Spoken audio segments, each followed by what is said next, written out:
तो कैसे हो स्टूडेंट्स, आज हम स्टार्ट करने वाले हैं हमारा नेक्स्ट चैप्टर एमाइंस। अब इसको आप देखोगे तो ऐसा भी लिखा होगा नाइट्रोजन कंटेनिंग कंपाउंड्स। मतलब सिर्फ हमें एमाइंस के बारे में बात नहीं करनी है, उसके अलावा हम साइनाइड की बात करेंगे, आइसोसाइनाइड क्या है वो देखेंगे, एमाइड क्या है, ये सारी चीज़ें हम ये चैप्टर में देखेंगे। बट चैप्टर का जो मेन कॉन्सेप्ट है वो है एमाइंस। सबसे ज़्यादा प्रिपरेशंस और केमिकल रिएक्शंस हमें एमाइंस की देखनी है। सो एमाइंस क्या है वो पहले समझते हैं। सो एमाइंस को हम इस तरह से क्लासिफाई कर सकते हैं, primary amine, secondary amine and tertiary amine. So primary amine क्या है? तो प्राइमरी एमाइंस हम उसको कहते हैं जिसमें जो नाइट्रोजन ग्रुप है उसके साथ मिनिमम 2 हाइड्रोजन होने चाहिए। सो 2 हाइड्रोजन उसके साथ होंगे तो उसको हम कहते हैं प्राइमरी एमाइंस। मतलब NH2 के साथ या नाइट्रोजन के साथ सिर्फ एक कार्बन अटैच है, ठीक है।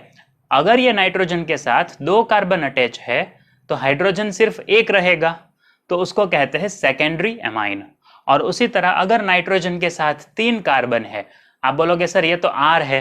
अब R आपको पता है ना, अल्काइल ग्रुप है, मतलब CH3 हो सकता है, वो CH3CH2 मतलब इथाइल हो सकता है, प्रोपाइल हो सकता है, वो एरोमेटिक रिंग हो सकता है। सो अगर वो 3 कार्बन से अटैच है तो उस पर हाइड्रोजन एक भी नहीं है, तो उसको कहते हैं टर्शरी।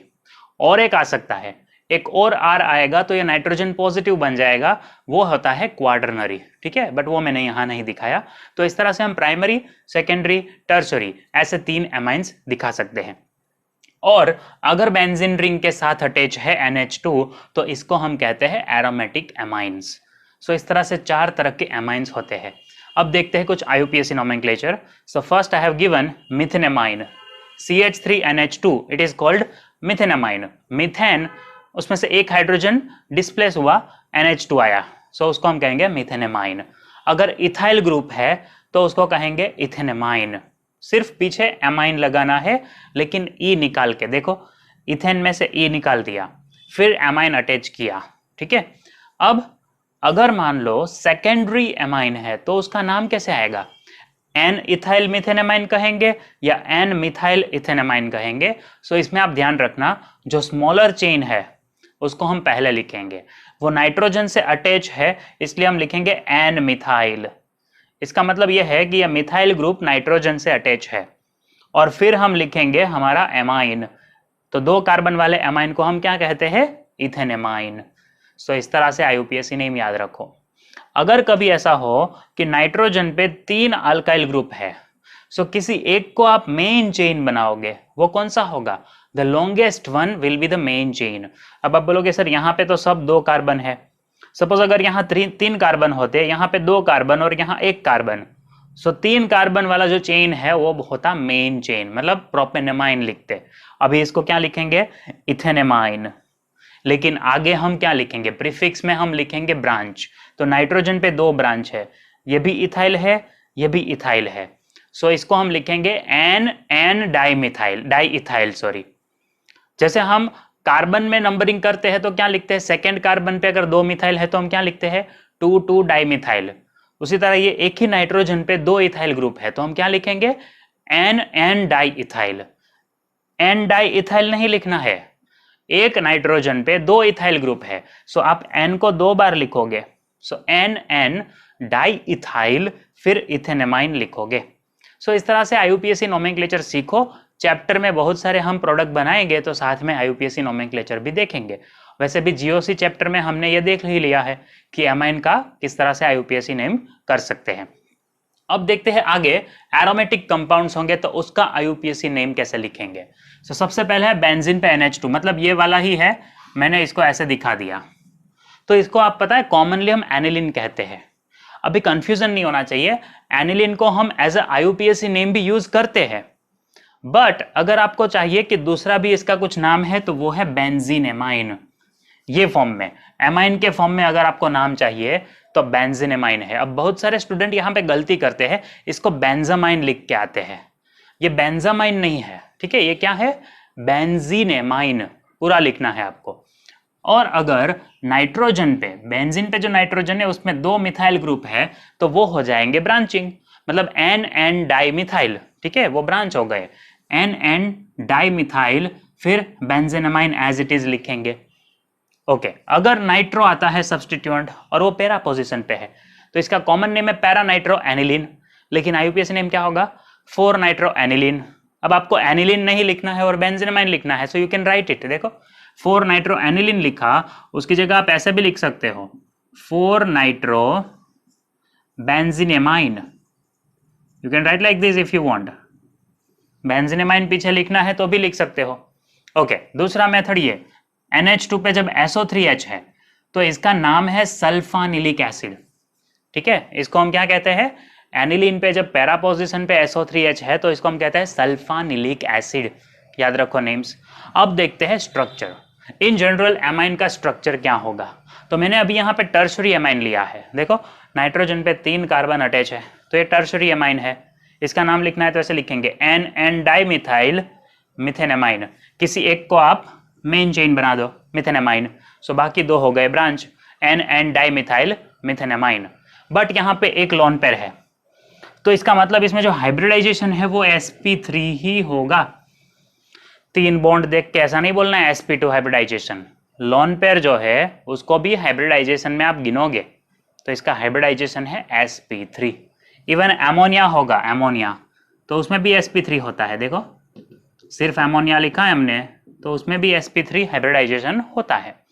सो लर्न करो हाइब्रिडाइजेशंस, स्ट्रक्चर और IUPAC नेम्स। सो अब हम देखते हैं preparations of amines. So amines preparation के लिए सबसे पहला कंपाउंड हम लेते हैं नाइट्रो।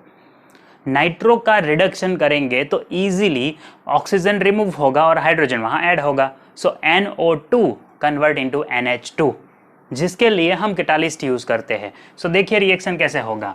हम कोई भी एक अल्काइल लेंगे जिसपे नाइट्रो ग्रुप है तो इसको हम नाइट्रो अल्केन कहेंगे। अगर मान लो यहाँ CH3 है तो नाइट्रोमीथेन, अगर इथाइल ग्रुप है तो नाइट्रो इथेन। इस तरह से हम इसका नाम लिख सकते हैं, जिसका हम रिडक्शन करेंगे कोई कैटालिस्ट लेके। ठीक है, तो ये NO2 कन्वर्ट हो जाएगा NH2 में। अगर ये नाइट्रोमीथेन है तो यहाँ मिलेगा मिथेनेमाइन, अगर नाइट्रो इथेन है तो मिलेगा इथेनेमाइन। सो इतना सिंपल रिएक्शन है, सिर्फ आपको ये O2 इसकी जगह लिख देना है H2। ठीक है, बट इसके लिए कैटालिस्ट कौन सा होगा। सो कैटालिस्ट जो यहाँ पे है वो आपको एग्जाम में कैटालिस्ट ऐसा नहीं लिखना है, आपको उसमें ये कैटालिस्ट का कोई नाम लिखना है। जैसे tin in presence of HCl, निकल in presence hydrogen in presence of निकल। ठीक है, मतलब हाइड्रोजन को निकल पे हमने एड्सॉर्ब किया है, सो ये भी एक रिड्यूसिंग एजेंट है। फिर zinc added in NaOH will act as reducing agent. Similarly palladium adsorbed on hydrogen adsorbed on palladium, ये उल्टा लिख दिया दोनों मैंने। H2 adsorbed on nickel, hydrogen adsorbed on palladium, these act as a reducing agent। अब यहाँ पे याद ये रखना है जो मीडियम हम रखते हैं वो न्यूट्रल नहीं रखना है। इट शुड बी बेसिक और it should be acidic. Medium हमें न्यूट्रल नहीं रखना है। या तो जैसे हम पैलेडियम ऐड करते हैं, ठीक है, पैलेडियम कैटालिस्ट है, जो हम हाइड्रोजन ऐड करते हैं इन प्रेजेंस ऑफ पैलेडियम तो ये हम इथेनॉल में कर सकते हैं। इसमें जो हम मीडियम रखेंगे वो इथेनॉल रख दो। ठीक है, तो वो थोड़ा सा एसिडिक होगा। न्यूट्रल मीडियम नहीं होना चाहिए। क्यों, तो ये जो एमाइन है वो हाइड्रोक्सिल एमाइन में कन्वर्ट हो जाएगा, NH2OH ऐसा बन जाएगा। हमें वो नहीं बनाना है, हमें हाइड्रोक्सिल एमाइन नहीं चाहिए, हमें क्या चाहिए, एमाइन चाहिए। सो एमाइन प्रिपेयर करने के लिए या तो स्लाइटली एसिडिक या स्लाइटली बेसिक मीडियम रखेंगे तो रिएक्शन होगा और हमें एमाइन मिलेगा। तो यहाँ पे हम एक दूसरा एग्जांपल लेते हैं, नाइट्रोबेंजीन। इसको हम क्या कहेंगे, नाइट्रोबेंजीन। तो इसका हम रिडक्शन कर रहे हैं, हाइड्रोजन से रिडक्शन होगा, पैलेडियम यहाँ कैटालिस्ट है, या तो HCl के अंदर हम जब SN ऐड करते हैं और ओवरनाइट हम रखते हैं तो हाइड्रोजन गैस प्रोड्यूस होता है और SnCl2 बनता है। सो वो जो हाइड्रोजन गैस प्रोड्यूस हुआ वो ये NO2 पे रिएक्ट करेगा और NH2 में कन्वर्ट करेगा उसको। सो इस तरह से हमें मिल जाएगा एनिलीन। ऑक्सीजन रिमूव होगा इन प्रेजेंस ऑफ वाटर, जैसे यहाँ पे वाटर लिखा, यहाँ पे भी आप वाटर लिख सकते हो। ठीक है, ये बाय प्रोडक्ट है, मेन प्रोडक्ट हमारा एमाइन है। सो इस तरह हम नाइट्रो कंपाउंड में से एमाइन बना सकते हैं। कैटालिस्ट बहुत सारे हैं, इसमें से कोई भी आप यूज कर सकते हो एज अ रिड्यूसिंग एजेंट। अब देखते हैं next, ammonolysis of alkyl halide, alkyl halide का एमोनोलिसिस करेंगे। अल्काइल हैलाइड मतलब RX, ठीक है। अब यहां पे मैंने कौन सा अल्काइल हैलाइड लिया, R पे लिया मैंने CH3 और X मतलब हेलोजन मैंने लिया ब्रोमो। सो ये है ब्रोमोमीथेन या मिथाइल ब्रोमाइड। इसका एमोनोलिसिस करना है मतलब अमोनिया ऐड करेंगे। अब आपको पता है इसका एक लिमिटेशन है, जब ये अमोनिया ब्रोमोमीथेन या दूसरे कोई भी अल्काइल हैलाइड के साथ रिएक्ट करता है तो आपको सिंगल प्रोडक्ट नहीं मिलता, आपको मिलता है प्राइमरी, सेकेंडरी, टर्सरी, क्वार्टरनरी, सबका मिक्सचर, ठीक है। वो मैं अभी आपको समझाऊंगा मिक्सचर कैसे मिलता है। लेकिन अगर आप बोलते हो नहीं सर हमें सिर्फ प्राइमरी अमाइन चाहिए, हमें सेकेंडरी, टर्सरी, क्वार्टरनरी कुछ नहीं चाहिए, तो उसके लिए आपको क्या करना है, एमोनिया इन एक्सेस लेना है, मतलब ज्यादा लेना है, ठीक है। एज कंपेयर टू ब्रोमोमीथेन आपको अमोनिया बहुत ज्यादा लेना है, तो आपको सिर्फ प्राइमरी अमाइन मिलेगा ब्रोमोमीथेन, सॉरी एमिनोमीथेन, या इसको मिथेन अमाइन कहेंगे, ठीक है। इसका यूपीएससी नेम क्या लिखेंगे, मिथेन अमाइन। ब्रोमोमीथेन में से मिथेन अमाइन क्या होगा प्रिकॉशन, अमोनिया बहुत ज्यादा लेना है। लेकिन अगर हमने अमोनिया कम लिया है तो क्या होगा, सो ये जो प्राइमरी अमाइन है वो वापस अल्काइल हैलाइड के साथ रिएक्ट करेगा अगर अमोनिया कम है। कैसे, देखो प्राइमरी अमाइन बनेगा, अमोनिया कम है तो भी प्राइमरी अमाइन बनेगा, लेकिन वो प्राइमरी अमाइन फिर से अल्काइल हैलाइड के साथ रिएक्ट करेगा। कौन सा है अल्काइल हैलाइड, CH3Br। सो एक हाइड्रोजन एक ब्रोमीन के साथ और रिलीज हो गया और एक CH3 नाइट्रोजन के साथ अटैच हो गया, तो अब नाइट्रोजन के साथ 2 CH3 हो गए। फिर से अल्काइल हैलाइड के साथ रिएक्ट होगा, एक और HBr रिलीज होगा, एक और CH3 नाइट्रोजन के साथ अटैच होगा, तो बनेगा NCH3 थ्राइस। ये प्राइमरी है, ये सेकेंडरी है और ये टर्शरी है। आप बोलोगे सर अब तो इस पे एक भी हाइड्रोजन नहीं है, लेकिन लोन पेयर है, लोन पेयर है। सो अब और एक CH3 इसके साथ रिएक्ट होगा और यहां पे अभी HBr नहीं आएगा, सिर्फ ये Br माइनस रिलीज होगा, ठीक है। HBr नहीं लिखना है, वो तो मैंने ऐसे ही रखा था कि जिससे आपको पता चले क्या गलती नहीं करनी है। यहां पे H नहीं लिखना है क्योंकि है नहीं ना, H नहीं है तो सिर्फ CH3 अटैच होगा। अब CH3 कैसे अटैच होगा, ये जो लॉन पेयर है वो इलेक्ट्रॉन देगा CH3 को, मतलब कोऑर्डिनेट कोवलेंट बॉन्ड बनाएगा। सो एक इलेक्ट्रॉन जब वो देगा तो वो पॉजिटिव बनेगा, ठीक है। तो याद रखिए इसको हम कहते हैं क्वार्टरनरी अमोनियम सॉल्ट, इसका आगे रिएक्शन नहीं हो सकता। तो आप जब अल्काइल हैलाइड ज्यादा लेते हो, अमोनिया के साथ रिएक्शन करते हो, तो सिर्फ प्राइमरी अमाइन नहीं मिलता, आपको सीरीज ऑफ रिएक्शन होगी और मिक्सचर मिलेगा, प्राइमरी, सेकेंडरी, टर्सरी और क्वार्टरनरी सॉल्ट का मिक्सचर मिलता है। याद रखिए रिएक्शन को। अब देखते हैं order of reactivity of halide. ये जो हैलाइड ऐड करते हैं, है ना, ये जो अल्काइल हैलाइड ऐड करते हैं हम, उसका रिएक्टिविटी क्या होगा। सो आयोडाइड सबसे ज्यादा रिएक्टिव है, फिर आता है ब्रोमीन और क्लोराइड सबसे कम रिएक्टिव है। सो रिएक्टिविटी ऑर्डर भी मैंने लिखा है, कॉमन लिखा है यहाँ पे। R होता है कोई भी अल्काइल, तो कोई भी अल्काइल का जो आयोडाइड है वो सबसे ज्यादा रिएक्टिव होता है, because that bond can break easily. R और I के बीच में जो बॉन्ड है इजीली टूटता है, तो वो सबसे ज्यादा रिएक्टिव है। अब देखते हैं एरोमेटिक एमाइंस क्या बन सकते हैं ये मेथड से। एमोनोलिसिस से एरोमेटिक एमाइन नहीं बन सकते। रीजन क्या है, ये जो बेंजीन है, सपोज इस पे NO2 है, ठीक है, इस पे NO2 है, या दूसरा कोई भी ग्रुप है जैसे ब्रोमीन है, चलो इस पे ब्रोमीन है, अभी हमने ब्रोमीन रखा है ना, ब्रोमीन है। सो बेंजीन पे जब ब्रोमीन है और इसका मैं एमोनोलिसिस करूंगा तो क्या होगा, ये H+ रिलीज होगा और ये NH2 माइनस होगा। अब ये माइनस है मतलब ये न्यूक्लियोफाइल है, हाँ, NH2 इज न्यूक्लियोफाइल। सो मतलब इसका जब अटैक बेंजीन पे होता है तो उसको हम न्यूक्लियोफिलिक सब्स्टिट्यूशन रिएक्शन कहते हैं। और एरोमेटिक रिंग में जो बेंजीन है उसमें ये न्यूक्लियोफिलिक सब्स्टिट्यूशन रिएक्शन नहीं होती easily, it is very hard.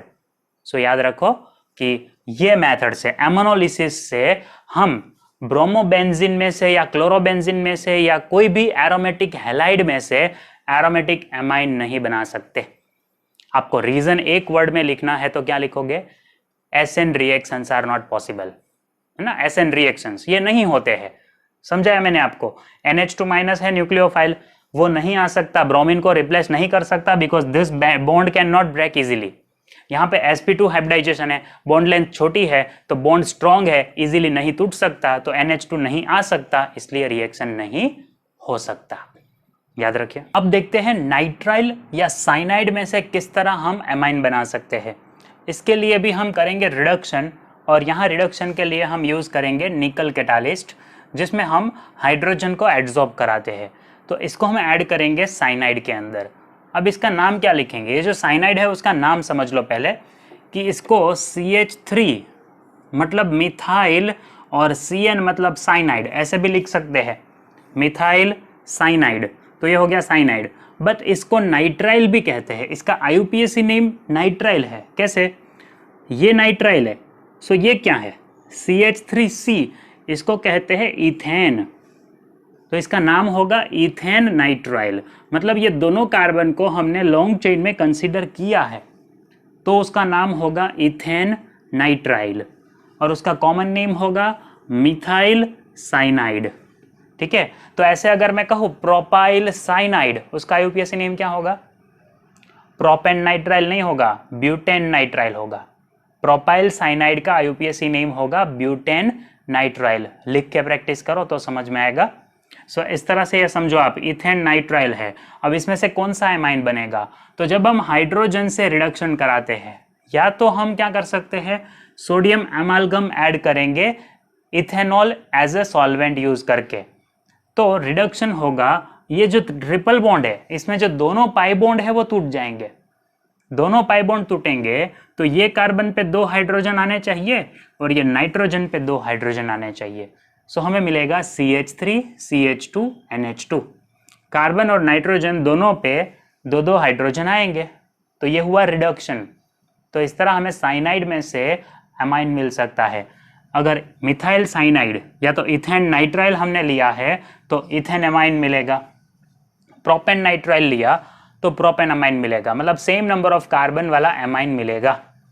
लेकिन जब हम स्मिट रिएक्शन करते हैं कार्बोक्सिलिक एसिड का, जैसे हमने यहाँ इथेनोइक एसिड लिया, तो ये हमने इससे पहले के चैप्टर में देखा है कि इथेनोइक एसिड का रिएक्शन अगर हाइड्रोजोइक एसिड के साथ होता है तो उसे हम कहते हैं स्मिट रिएक्शन, है ना। ये मैंने आपको अल्डिहाइड वाले चैप्टर में करवाया था। इसमें कंसंट्रेटेड H2SO4 हम ऐड करते हैं, जिससे क्या होगा, ये हाइड्रोजोइक एसिड जो है वो कन्वर्ट करेगा एसिड को एमाइन में, बट यहाँ पे एक कार्बन डिक्रीज होगा। अगर आप इथेनोइक एसिड लेते हो तो आपको जो एमाइन मिलता है वो मीथेन एमाइन है, क्योंकि यहाँ पे जो कार्बोक्सिलिक एसिड में जो CO2 है वो इन form of carbon dioxide release हो गया। देखो, तो ये एक कार्बन जो CO2 में है, COOH ग्रुप में है, वो CO2 में कन्वर्ट हो गया, सो एक कार्बन डिक्रीज होगा। मतलब अगर मैं पेंटेनोइक एसिड लेता हूं तो मुझे कौन सा एमाइन मिलेगा, ब्यूटेन एमाइन मिलेगा। ठीक है, अगर प्रोपेनोइक एसिड लिया तो इथेन एमाइन मिलेगा, एक कार्बन डिक्रीज होगा। ठीक है, इस तरह से आप याद रखो। ये H जो है वो आगे आप बोल सकते हो दूसरे ये H के साथ रिएक्ट करेगा, तो कैसे रिएक्ट करे, वैसे यहाँ पे CH3 है, ठीक है, यहाँ पे से एक नाइट्रोजन आप ले लो, वो नाइट्रोजन एक ये हाइड्रोजन के साथ और ये हाइड्रोजन के साथ क्या बनाएगा, NH2, that NH2 attach to this carbon, और बाकी 2 nitrogen in form of N2 remove होंगे, क्योंकि वो गुड लिविंग एजेंट है ना। N ट्रिपल बॉन्ड N बनता है, तो ये सबसे इजीली लीव होने वाला ग्रुप है। बेस्ट लिविंग ग्रुप्स में आप N2 को लिख सकते हो, इजीली रिमूव होता है क्योंकि हाईली स्टेबल है, ये हाईली स्टेबल है। ठीक है, सो अब ये रिएक्शन आप समझो, स्मिट रिएक्शन में हम कार्बोक्सिलिक एसिड का रिएक्शन हाइड्रोजोइक एसिड N3H के साथ कराते हैं तो एक कम कार्बन वाला एमाइन मिलेगा।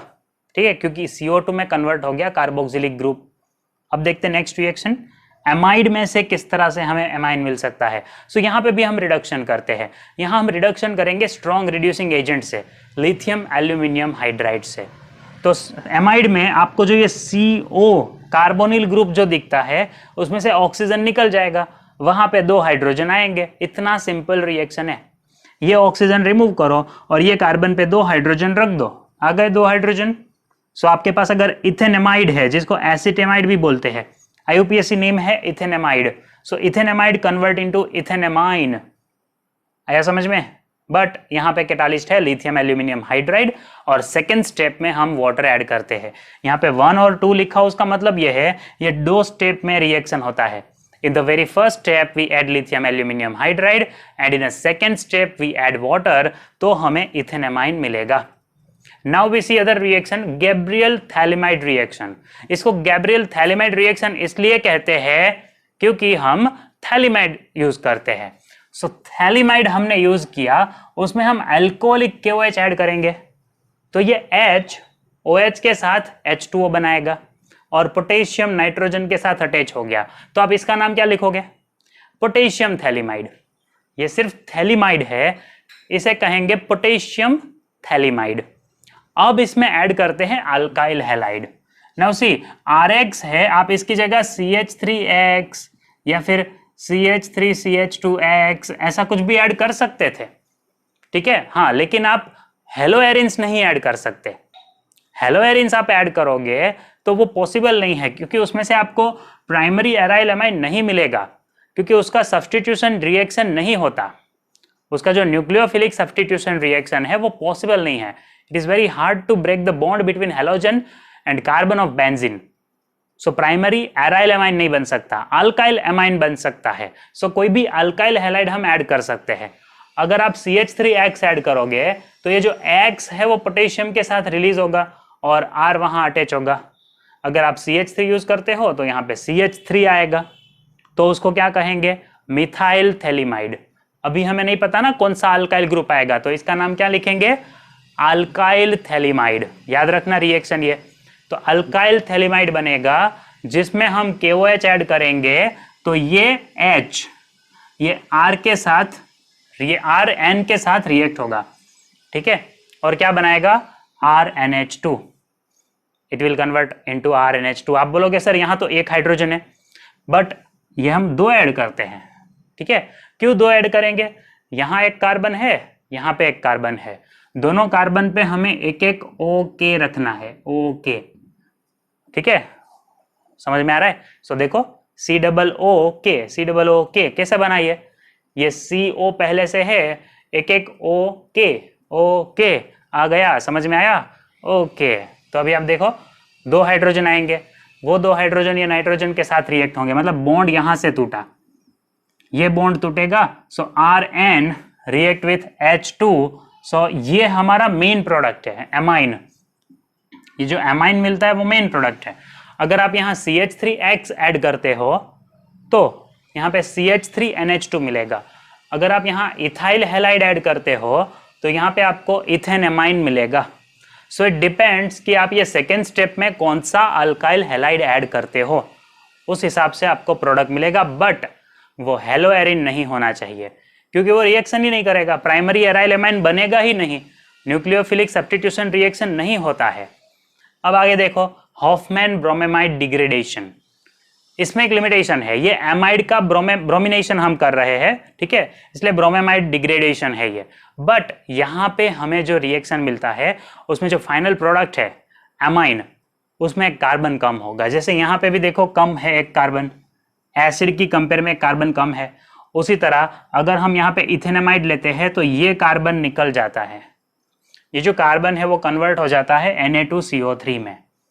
ये सोडियम हाइड्रोक्साइड के साथ रिएक्ट करेगा और Na2CO3 बनाएगा, और सोडियम है वो ब्रोमीन के साथ NaBr बनाएंगे, ठीक है। मतलब सिर्फ एक CH3 NH2 के साथ रिएक्ट करके क्या बना लेगा?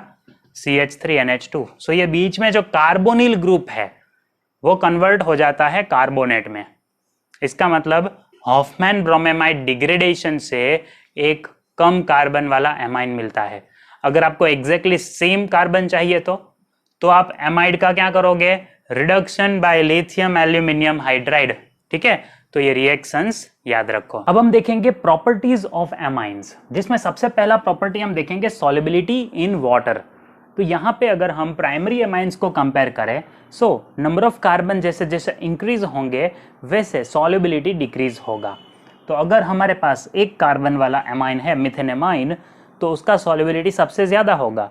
फिर इथेनेमाइन, प्रोपेनेमाइन, ब्यूटेनेमाइन, ऐसे जैसे नंबर ऑफ कार्बन बढ़ेंगे तो सॉल्युबिलिटी पानी में डिक्रीज होगा। बट अगर हम बात करें प्राइमरी, सेकेंडरी और टर्शरी एमाइन की, तो उसमें प्राइमरी एमाइन सबसे ज़्यादा सॉल्युबल है, सेकेंडरी में एक हाइड्रोजन कम हो जाता है और टर्शरी में एक भी हाइड्रोजन नहीं है। तो यहाँ पे सिर्फ नाइट्रोजन जो है वो वाटर के साथ हाइड्रोजन बॉन्ड बनाएगा, यहाँ पे नाइट्रोजन और हाइड्रोजन दोनों बनाएंगे, और प्राइमरी में नाइट्रोजन और 2 हाइड्रोजन प्रेजेंट है जो वाटर के साथ हाइड्रोजन बॉन्ड बना सकते हैं। सो वाटर के साथ सबसे ज़्यादा हाइड्रोजन बॉन्ड प्राइमरी में बनते हैं, इसलिए उसका सॉल्युबिलिटी सबसे ज़्यादा है। फिर सेकेंडरी और टर्शरी में सॉल्युबिलिटी डिक्रीजिंग ऑर्डर में है। तो आप ये सॉल्युबिलिटी के ऑर्डर्स को लर्न करो, एमसीक्यूज में पूछ सकते हैं। अब देखते हैं बॉइलिंग पॉइंट। सो बॉइलिंग पॉइंट में भी हम ऐसे ही लिखेंगे कि इसमें जो प्राइमरी है उसका बॉइलिंग पॉइंट सबसे ज़्यादा है। क्यों? आप देखो, मैंने यहाँ पे एक प्राइमरी का एग्जाम्पल दिया है, तो यहाँ पे मैंने एक हाइड्रोजन का दूसरे प्राइमरी एमाइन के नाइट्रोजन के साथ हाइड्रोजन बॉन्ड बनाया है। ये जो बॉन्ड है वो हाइड्रोजन बॉन्ड है। ये क्यों बना? नाइट्रोजन की लोन पेयर दूसरे मॉलिक्यूल के हाइड्रोजन को, जो पॉजिटिवली चार्ज्ड है, पार्शियल पॉजिटिव है, these are partially positive, why? Because electronegativity of nitrogen is more. तो पार्शियली पॉजिटिव हाइड्रोजन को एक एमाइन का नाइट्रोजन अट्रैक्ट करेगा, तो यहाँ पे हाइड्रोजन बॉन्ड बनेंगे। तो प्राइमरी में सबसे ज्यादा होंगे, सेकेंडरी में सिर्फ एक हाइड्रोजन है तो हाइड्रोजन बॉन्ड कम होंगे, और टर्शरी में एक भी हाइड्रोजन नहीं है नाइट्रोजन पे, मतलब पार्शियल पॉजिटिव हाइड्रोजन अगर नहीं है तो इसमें हाइड्रोजन बॉन्ड एमाइन एमाइन के बीच में नहीं बनेगा, तो उसका बॉइलिंग पॉइंट सबसे कम होगा। याद रखिए इस तरह से। अब देखते हैं बेसिक स्ट्रेंथ, जो बहुत ही इंपॉर्टेंट है। यहाँ से एमसीक्यूज आ सकते हैं। जैसे कार्बोक्सिलिक एसिड में, फिनॉल में एसिडिक स्ट्रेंथ की बात करते हैं, वैसे यहाँ पे हमें बात करनी है बेसिक स्ट्रेंथ की। मतलब ये H+ डोनेट नहीं करते, ये H+ एक्सेप्ट करते हैं। अब ये जो एक्सेप्ट करने की टेंडेंसी है वो एनिलीन में कम है, क्योंकि इसमें जो एनिलीनियम आयन बनता है उसमें रेजोनेंस नहीं है। बट CH3NH2 इसमें इंडक्टिव इफेक्ट की वजह से ये इजीली H अट्रैक्ट कर सकता है। सो ये ज्यादा स्टेबल है जब H+ अट्रैक्ट करता है। सो मिथेनेमाइन और any other alkyl amine is more basic as compare to aromatic amine, that is aniline. ठीक है, ये पहला कंपैरिजन याद रखो बेसिक स्ट्रेंथ के लिए। दूसरा देखते हैं हम, अगर लिक्विड या वेपर फेज में एमाइंस रखे हैं, ध्यान रखना मैं जो बोल रहा हूं, लिक्विड या वेपर फेज में एमाइंस है तो हम उसमें सिर्फ इंडक्टिव इफेक्ट देखेंगे। इंडक्टिव इफेक्ट किसकी वजह से होती है? अल्काइल ग्रुप की वजह से। तो जैसे जैसे अगर इंडक्टिव इफेक्ट इंक्रीज होगा, मतलब अल्काइल ग्रुप्स अगर ज्यादा होंगे नाइट्रोजन के साथ, तो बेसिक स्ट्रेंथ इंक्रीज होगा। क्यों? उसका हाइड्रोजन अट्रैक्ट करने का टेंडेंसी इंक्रीज होता है नाइट्रोजन का, इंडक्टिव इफेक्ट की वजह से। सो टर्शरी सबसे ज्यादा बेसिक है क्योंकि 3 अल्काइल ग्रुप नाइट्रोजन से अटैच है, सो मैक्सिमम इंडक्टिव इफेक्ट होगा। फिर आएगा सेकेंडरी, प्राइमरी और लास्ट में अमोनिया आएगा। अमोनिया का बेसिक स्ट्रेंथ एमाइन से कम है क्योंकि इसमें एक भी अल्काइल ग्रुप नहीं है। याद रखो इस तरह से, यह है लिक्विड और वेपर फेज के लिए। लेकिन अगर एमाइन का एक्वियस फेज है, मतलब आप उसको जब वाटर में ऐड करते हो, सो इंडक्टिव इफेक्ट के साथ एक और इफेक्ट हमें देखना होगा, वो है सॉल्वेशन। अब जब पानी में ऐड करते हैं तो हम सॉल्वेशन नहीं बोलेंगे, हम बोलेंगे हाइड्रेशन। तो इंडक्टिव इफेक्ट और हाइड्रेशन दोनों की वजह से अब थोड़ा ऑर्डर में डिस्टर्बेंस होता है। उसका रीजन स्टेरिक हिंड्रेंस भी हम ले सकते हैं। मेन रीजन 2 है, इंडक्टिव इफेक्ट और हाइड्रेशन। तो इसकी वजह से देखो ऑर्डर क्या हुआ, सेकेंडरी आएगा पहले, फिर टर्शरी, फिर प्राइमरी और फिर अमोनिया है। लेकिन ऐसा कब होगा? जब इथाइल सब्सटीट्यूटेड एमाइन होगा। तो उसमें ऑर्डर क्या हुआ? सेकेंडरी, टर्शरी, प्राइमरी, फिर अमोनिया। ये इथाइल सब्सटीट्यूटेड के लिए। लेकिन अगर मिथाइल सब्सटीट्यूटेड एमाइन है तो उसमें सेकेंडरी है, फिर प्राइमरी है, उसके बाद टर्शरी है और फिर अमोनिया है। तो ऑर्डर्स आप देखो तो डिस्टर्ब हो गया है ना। यहाँ पे टर्शरी ज्यादा होना चाहिए बट टर्शरी कम है, देखो दोनों में सेकेंडरी की कंपेयर में टर्शरी कम है। मिथाइल सब्सटीट्यूटेड में तो आप देखो प्राइमरी से भी कम है वो। ऐसा क्यों हुआ? उसका रीजन आप हाइड्रेशन एंथैल्पी से समझा सकते हो। ठीक है, तो उसकी वजह से ये जो प्राइमरी है उसमें स्टेबिलिटी ज़्यादा होता है एज कंपेयर टू टर्शरी। तो ये आप याद रखिए, मिथाइल सब्सटीट्यूटेड और इथाइल सब्सटीट्यूटेड एमाइंस की जो एक्वियस कंडीशंस में जो बेसिक स्ट्रेंथ है उसका ऑर्डर ये दिया है। एमसीक्यू में कभी पूछ लिया तो आपको ये ऑर्डर्स याद रहने चाहिए।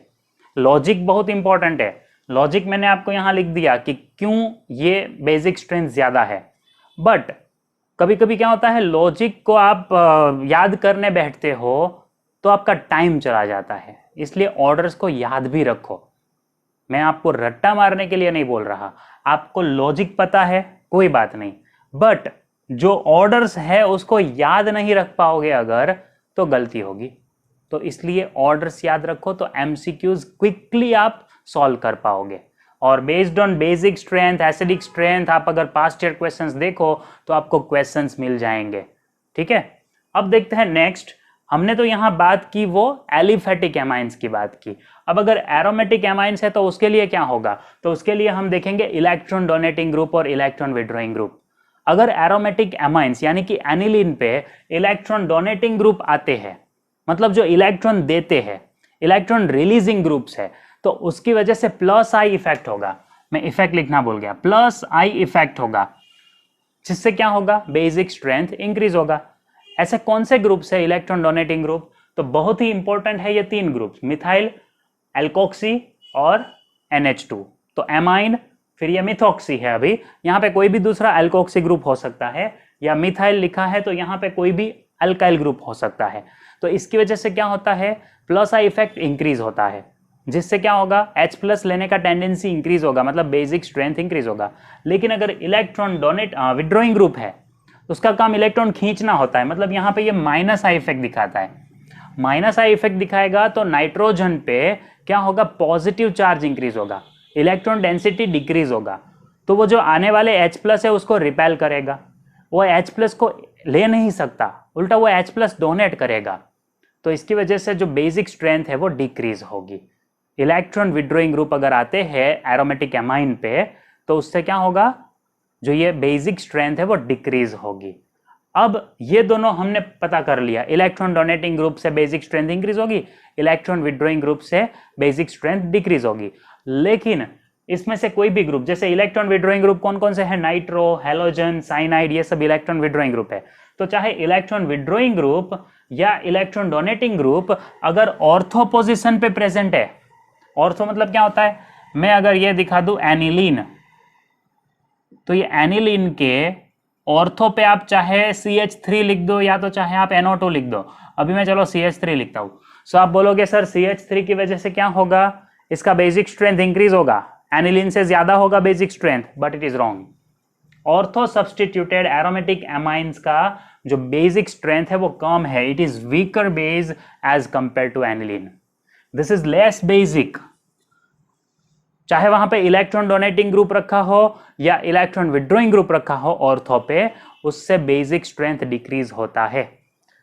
अब उसका रीजन क्या है, तो रीजन दो है। एक है स्टेरिक हिंड्रेंस, देखो CH3 इतना नजदीक आ गया, तो पहला तो स्टेरिक हिंड्रेंस है, तो यहां पे एक और हाइड्रोजन आने के लिए उसको स्टेरिक हिंड्रेंस होगा, प्रॉब्लम होगा उसको, ठीक है, ज्यादा मतलब पॉपुलेशन हो गया ना। सो ऑर्थो पोजीशन पे आप कुछ रखोगे तो उसकी वजह से क्या होगा, नया H+ जो आता है वो इजीली नहीं आ पाएगा।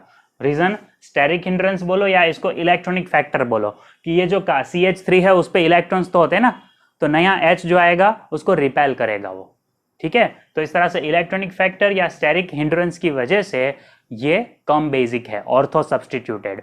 अच्छा, तभी इलेक्ट्रॉन डोनेटिंग और इलेक्ट्रॉन विड्रॉइंग का हम एक एग्जाम्पल ले लेते हैं जो आपको एग्जाम में किस तरह से पूछेंगे।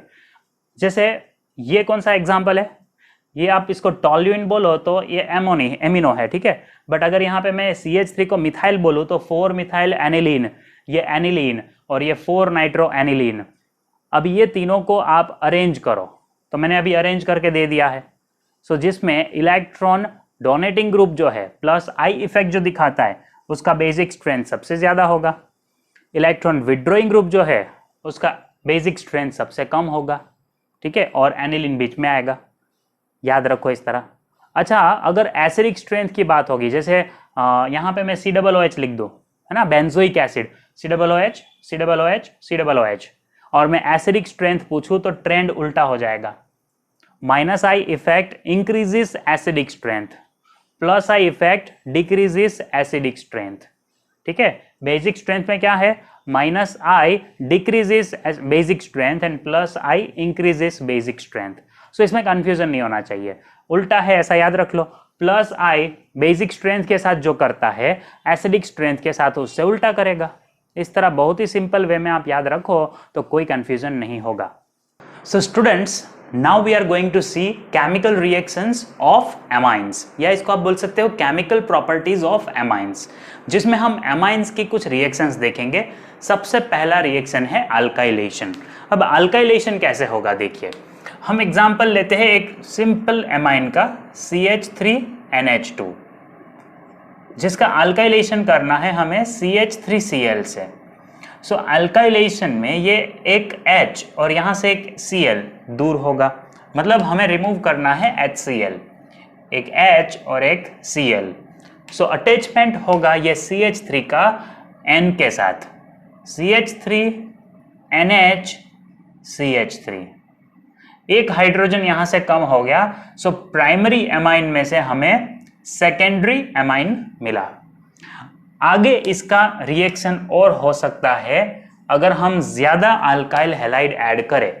ये CH3Cl एक और बार अगर हम ऐड करते हैं तो एक और हाइड्रोजन है इसमें, वो ये Cl के साथ फिर से रिएक्ट करेगा, HCl रिलीज होगा। सो अब हमें जो एमाइन मिलेगा उसे हम कहेंगे टर्शरी एमाइन, CH3NCH3 और यहाँ पे भी एक CH3 है, तो ये हो गया टर्शरी एमाइन। अब आप सोच रहे होगे अब हाइड्रोजन नहीं है तो आगे रिएक्शन नहीं होगा, but still it can react. एक और रिएक्शन होगा CH3Cl के साथ। अब यहाँ पे कुछ रिमूव नहीं होगा इनिशियली, ये CH3 इसमें ऐड हो जाएगा। सो हमें मिलेगा क्वाटरनरी एमोनियम सॉल्ट। ये जो सॉल्ट है ये पॉजिटिव है, तो ये Cl माइनस के साथ अटैच होगा इस तरह से। ठीक है, तो ये क्वाटरनरी एमोनियम सॉल्ट है। समझ में आ रहा है? आगे देखते हैं, ये अल्काइलेशन था। अल्काइलेशन हमने मिथाइल से किया, हम इसकी जगह आगे इथाइल भी ले सकते हैं। और एक बात याद रखना, अगर यहाँ पे जो ये अल्काइलेशन होता है उसमें इनिशियली ये एमाइन कैसे बना होगा, अमोनिया से। सो अमोनिया अगर ज्यादा होगा तो ये रिएक्शन आगे नहीं होगा। ठीक है, ये हमने प्रिपरेशन ऑफ एमाइन में देखा था। अब देखते हैं इंस्टेड ऑफ अल्काइलेशन अगर हम एसाइलेशन करें। एसाइलेशन का मतलब है ये ग्रुप ऐड करना है, ये इंट्रोड्यूस करेंगे हम एमाइंस में। तो कैसे रिएक्शन होगा देखो, मैं यहाँ पे लिख देता हूं एक CH3CH2NH2, इसको हम कहते हैं इथेनेमाइन।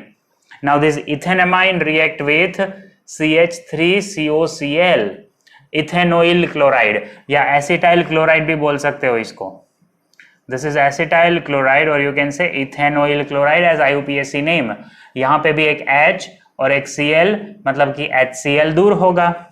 ठीक है, HCl दूर होगा तो बनेगा क्या, ये लिखो ऐसे CH3CH2NH, एक H दूर हो गया, एक H है, और ये जो H दूर हुआ है तो वो N का वैलेंसी जो फ्री हुआ ये CO यहाँ पे अटैच होगा, क्योंकि यहाँ से Cl निकल गया तो यहाँ पे वैलेंसी फ्री हुआ है। सो वो CO यहाँ अटैच हुआ, ये उसके साथ है CH3। कितना सिंपल है। अब ये एमाइड बना, इसका नाम लिखने के लिए आप ऐसा कर सकते हो, यहाँ CH3CH2 इसको क्या बोलते हैं, इथाइल बोलेंगे, तो N इथाइल और ये कितना है दिख रहा है, इथेनेमाइड, N इथाइल इथेनेमाइड, ये उसका IUPAC नेम है, या तो इसको कॉमन नेम आप लिख सकते हो एसिटेनिलाइड, आप इसको एसिटेनिलाइड बोल सकते हो। और अगर IUPAC नेम लिखना है तो N पे इथाइल है, सो N इथाइल इथेनेमाइड, ये CONH को एमाइड कहते हैं। ठीक है, सो CH3CONH मतलब इथेनेमाइड हो गया। सो IUPAC नेम भी लिखो, अगर आपको कॉमन नेम याद रखना है तो एसिटेनिलाइड। ठीक है, ये बन सकता है एसाइलेशन से। एसाइलेशन का मतलब है CH3CO ग्रुप इंट्रोड्यूस हुआ। अब हम देखते हैं बेंजोइलेशन। बेंजोइलेशन मतलब यहाँ CH3 की जगह हमें लिखना है C6H5। सो वो रिएक्शन हम देख लेते हैं। उसमें मैं लिखता हूं primary amine CH3NH2 and it reacts with C6H5COCl।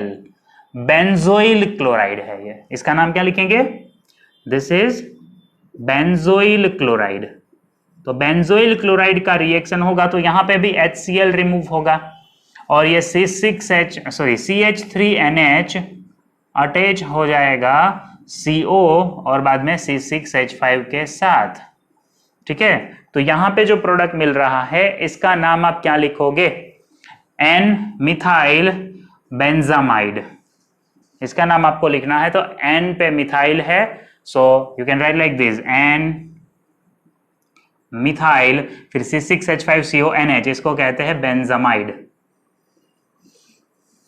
और ये जो प्रोसेस है एन मिथाइल बेंजामाइड बनाने की प्रोसेस, इसको कहते हैं स्कॉटन बाउमन रिएक्शन। स्कॉटन बाउमन रिएक्शन, ये याद रखो नाम। आगे देखते हैं कार्बाइल अमाइन रिएक्शन। ये भी अमाइन का एक बहुत अच्छा रिएक्शन है।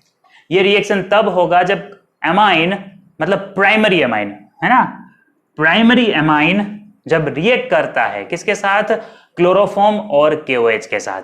सो आइए लिखते हैं रिएक्शन को, बहुत ही सिंपल रिएक्शन है। हम पहले लिख देते हैं CH3NH2, it reacts with as I told you chloroform and KOH। मैंने पहले से ही बैलेंस कर दिया, 3 moles KOH is required in carbyl amine reaction. बनेगा क्या? CH3N एज इट इज, लेकिन अब इसके साथ कार्बन अटैच होगा। जो बॉन्डिंग में दिखा रहा हूं आप देख लो, 2 बॉन्ड जो है वो कोवेलेंट बॉन्ड है और एक बॉन्ड होगा कोऑर्डिनेट कोवेलेंट बॉन्ड। बट इस तरह से बना MIC, माइक नहीं, methyl isocyanide. Bhopal gas tragedy आपको पता होगी, उसमें ये गैस लीक हुआ था वो कंपनी में से। ठीक है, सो ये गैस बहुत ही डेंजरस है, मर सकते हैं अगर इनहेल भी कर ले इसको। So methyl isocyanide is very bad smelling substance और इसीलिए इसका यूज होता है टेस्ट में कि the given amine is primary, secondary और टर्शरी।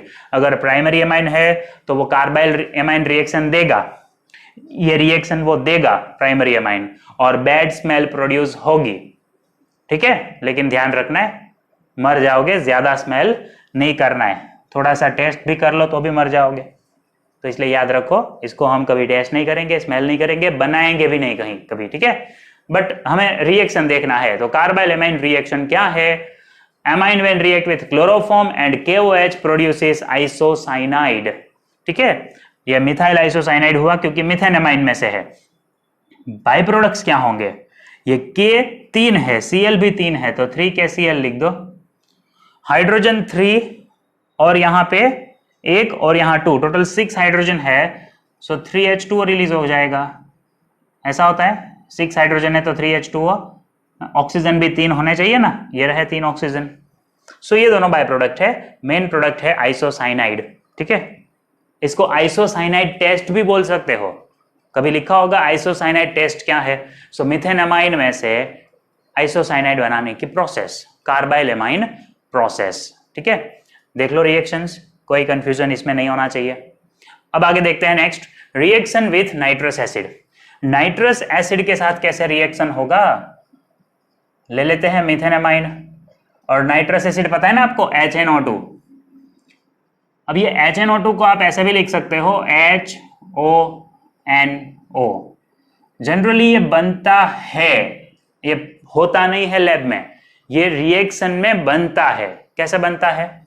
जब आप मिक्स करते हो सोडियम नाइट्राइट, सोडियम नाइट्रेट नहीं, याद रखो सोडियम नाइट्राइट जब मिक्स होता है HCl के साथ और टेम्परेचर बहुत कम रखना है, 0 to 5 डिग्री सेल्सियस, तब ये बनेगा और हमें मिलेगा डायजोनियम सॉल्ट, जिसका आगे रिएक्शन होगा वाटर के साथ, थोड़ा हीटिंग करेंगे तो मिलेगा CH3OH और एज अ बाय प्रोडक्ट मिलेगा N2 and HCl। So alcohol मिल गया। देखो एमाइन में से अल्कोहल बनाने की प्रोसेस, पहले हम नाइट्रस एसिड ऐड करेंगे तो डायजोनियम सॉल्ट मिलेगा, उसका रिएक्शन पानी के साथ होगा तो अल्कोहल मिलेगा। रिएक्शन याद रखो, हिंसबर्ग रिएक्शन। नेक्स्ट रिएक्शन देखो, ये एक्चुअली रिएक्शन नहीं है, इसको आप टेस्ट बोल सकते हो। Test to distinguish primary, secondary and tertiary amine. अगर आपको प्राइमरी एमाइन दिया है, say for example CH3NH2, then it reacts with Hinsberg reagent. अब हिंसबर्ग रिएजेंट क्या है? बेंजीन ले लो, उस पे SO2 दिखा दो और एक Cl दिखा दो। इसका नाम है बेंजीन सल्फोनिल क्लोराइड। लिख लो फटाफट, क्या नाम है इसका? Benzene sulfonyl chloride. ये हिंसबर्ग रिएजेंट है, ये रिएक्ट करेगा मिथेनामाइन के साथ। मिथेनामाइन में 2 हाइड्रोजन है, प्राइमरी है ना, ये प्राइमरी है, इसका मतलब इसमें 2 हाइड्रोजन है, एक हाइड्रोजन एक Cl के साथ यूज हो गया। सो क्या बनेगा? CH3NH SO2 फिर बेंजीन। मतलब ये इसके साथ रिएक्ट हुआ, एक H निकल गया, आगे इसका और रिएक्शन होगा KOH के साथ, तो एक और हाइड्रोजन है वो रिएक्ट होगा, मतलब सॉल्यूबल सॉल्ट मिलेगा एट द एंड। रिएक्शन होने के बाद सॉल्यूबल सॉल्ट मिलेगा, तो आपको जो एमाइन मिला है वो प्राइमरी होगा। अगर वो सेकेंडरी है, से फॉर एग्जांपल CH3NHCH3 ऐसा है, अगर सेकेंडरी, तो जब उसका रिएक्शन होगा हिंसबर्ग रिएजेंट के साथ,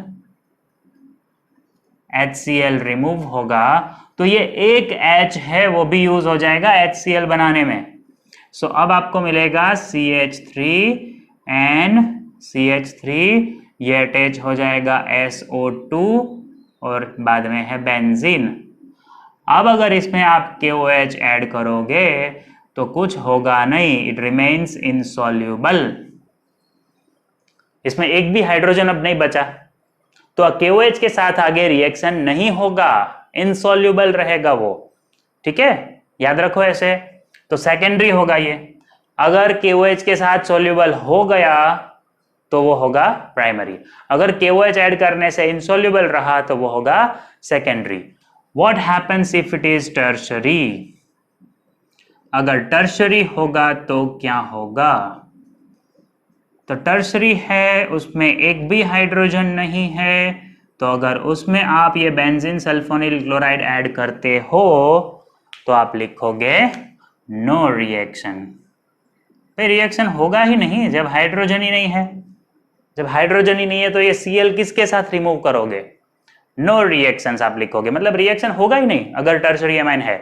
सो इस तरह से हिंसबर्ग रिएक्शन से आप प्राइमरी, सेकेंडरी और टर्शरी को सेपरेट कर सकते हो। अब देखते हैं next reaction, reaction with aldehyde. इसमें भी आपको एक सिंपल एग्जांपल से मैं समझाता हूं। मैं यहां पे लेता हूं C6H5, सिंपल ले लेता हूं CH3NH2। ले सकते हैं हम यहाँ पे बेंजीन ले सकते हैं, चलो बेंजीन ले लेते हैं। C6H5NH2 मतलब एनिलीन लिया हमने, ठीक है, ये बेंजीन है, उस पे NH2 है। इसका रिएक्शन एल्डिहाइड के साथ, एल्डिहाइड भी कौन सा लेते हैं, चलो वो भी ले लेते हैं बेंजीन का, CH3CHO ऐसा लिखा, समझ में आ रहा है ना? ऐसा होता है बेंजाल्डिहाइड। कैसे होता है? बेंजीन पे CHO लिख दो, ये होता है बेंजाल्डिहाइड। मैंने वो उल्टा लिख दिया, ये C6H5 मतलब इतना, उसके ऊपर CHO दिखाया। ऐसा क्यों लिखा? ये NH2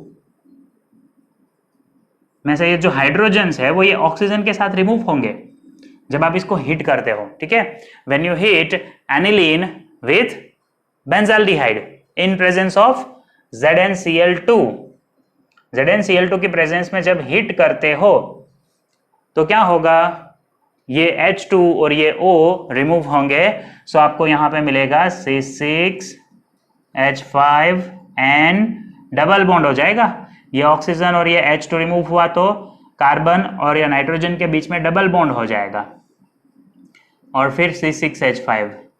अच्छा, तो इस तरह से आपको ये जो प्रोडक्ट मिला इसका नाम आप लिखोगे बेंजाइलिडिन। नाम याद रखना, बेंजाइलिडिन, जिसको बोलते हैं Schiff base. This is called Schiff base. So amine का अल्डिहाइड के साथ रिएक्शन हुआ तो स्कीफ बेस बना। यहाँ पे जो ये हमने रिएजेंट लिखा ये बहुत इंपॉर्टेंट है। ये रिएजेंट आपको याद रखना पड़ेगा कि एल्डिहाइड का एमाइन के साथ रिएक्शन होता है, सो वहां पे आपने रिएजेंट क्या रखा है। ठीक है, हर एक जगह पे ये रिएजेंट इंपॉर्टेंट है। जैसे यहाँ पे ये रिएजेंट है, हिंसबर्ग रिएक्शन है, तो उसमें कौन सा रिएजेंट है, benzene sulfonyl chloride is used as a reagent. ठीक है, फिर आगे देखो तो ये नाइट्रस एसिड यहाँ पे एक रिएजेंट है। तो रिएक्शन जो हो रही है उसमें कौन सा रिएजेंट यूज हुआ, कौन सा कैटालिस्ट यूज हुआ, वो आप याद रखो। जैसे यहाँ पे भी रिएक्शन हो रहा है तो रिएक्शंस में रिएजेंट इंपॉर्टेंट है। यहाँ पे जैसे मैं लिखना भूल गया, देखो एमाइन का रिएक्शन जब एसिटाइल क्लोराइड के साथ होता है तो यहाँ पे एज अ रिएजेंट आप लिखोगे बेस। बेस होगा कौन सा, पिरिडीन आप लिख सकते हो। जैसे यहाँ पे भी आप as a reagent base use करोगे। ठीक है, उसका काम क्या है, एज अ सॉल्वेंट यूज होगा, एज अ कैटालिस्ट यूज होगा, एज अ बेस आप यहाँ पिरिडीन यूज कर सकते हो। सो ये भी आप लिखो, ये इंपॉर्टेंट है। एरो पे जो कंडीशंस है वो इंपॉर्टेंट है, उसमें से भी एमसीक्यूज बन सकते हैं। तो कुछ और रिएक्शंस भी है, आप इतने रिएक्शंस पहले लिख लो, लर्न कर लो। सो अब हम देखेंगे इलेक्ट्रोफिलिक सब्स्टिट्यूशन रिएक्शन। सो एनिलीन का हम देखेंगे यहाँ पे ब्रोमिनेशन कैसे होता है। एनिलीन में अगर हम ब्रोमीन ऐड करते हैं इन प्रेजेंस ऑफ वाटर, ठीक है, तो जो ब्रोमीन है वो तीनों पॉसिबल जो प्लेसेस है वहां पे आ जाएगा। अब तीनों पॉसिबल प्लेसेस का मतलब ये है कि ये aniline ortho para directing group है, तो ये जो 3 पॉसिबिलिटीज है, 2 ऑर्थो पोजिशंस और एक पैरा पोजिशन, वो तीनों ऑक्यूपाई होगी ये ब्रोमीन से। सो मैं कुछ इस तरह से दिखाऊंगा। ये एनिलीन है जिसके ऑर्थो पे मतलब सेकेंड पोजीशन, फोर्थ पोजीशन और थर्ड पोजीशन तीनों पे ब्रोमीन आएगा। तो मैं इसका अगर नाम लिखूं तो इस तरह से लिख सकता हूं 2,4,6 ट्राइब्रोमो एनिलीन, ऐसे हम इसका नाम लिखेंगे। तो ये ब्रोमिनेशन हुआ but in presence of water है। एक और तरह से ब्रोमिनेशन कर सकते हैं जिसमें सबसे पहले हम एनिलीन का करेंगे एसिटाइलेशन। अब एसिटाइलेशन में हमने पेरिडीन यूज किया है एज अ बेस। यहां पे हम फ्रीडल क्राफ्ट एसाइलेशन नहीं कर सकते। तो यहां जो प्रोडक्ट बनेगा, ध्यान रखिए आप क्या होगा, देखो बेंजीन पे NH आएगा, मतलब एक H यहां पे CH3COOH बनाएगा और वो as a by product release होगा। इसमें से एक हाइड्रोजन CH3COO और H इतना बनाएगा, यह है एसिटिक एसिड। तो यहाँ पे बचा CH3CO, वो इसके साथ अटैच हो जाएगा यहाँ पे COCH3 ऐसे। ठीक है, अब इसके साथ मैंने देखो आगे कुछ लिखा है ब्रोमीन ऐड करेंगे। इसमें ब्रोमीन ऐड करेंगे but in presence of water नहीं है, यहाँ पे अब एसिटिक एसिड है। ठीक है, तो एसिटिक एसिड के प्रेजेंस में अगर हम ब्रोमीन ऐड करेंगे तो क्या होगा। सो याद रखिएगा, ऊपर जो ग्रुप है उसमें कोई इफेक्ट नहीं होगा, it remains as it is. But क्योंकि इतना बल्कि ग्रुप है तो ऑर्थो पे अगर ब्रोमीन जाएगा तो उसको होगा रिपल्सन, है ना, रिपल्सन होगा। ये इतना बड़ा ग्रुप वहां नहीं आने देगा उसको, तो वो नीचे बैठेगा पैरा पे। ठीक है, आपको एग्जाम में ऐसा दिया होगा, ये रिएजेंट होंगे, फिर A, फिर एक रिएजेंट होगा, फिर B, फिर से एक रिएजेंट होगा और C। तो अब आप बोलो यहाँ क्या होगा। मैंने पहले इसलिए लिख दिया है, आपको क्वेश्चंस एग्जाम में जो कन्वर्जन टाइप MCQ टाइप पूछते हैं, सो वहां पे आपको ये रिएजेंट सारे दिए होते हैं। यहाँ पे लिखा होता है X, Y, Z, आपको प्रेडिक्ट करना होता है वो क्या होगा। सो अब देखो OH माइनस या H प्लस, मतलब एसिडिक या बेसिक मीडियम अगर रखते हैं तो ये बॉन्ड टूटेगा, यहाँ NH2 आएगा और यहाँ CH3CO है, उसके ऊपर एक OH लगेगा। सो बाय प्रोडक्ट पहले लिख देता हूँ, CH3CO है, उसके साथ एक OH अटैच होगा, मतलब एसिटिक एसिड रिमूव हो गया और ये NH के साथ हाइड्रोजन अटैच होगा। सो ऊपर NH2 जो हमारे लिया था एज इट इज मिल गया हमें NH2 और पैरा पे आ गया ब्रोमो।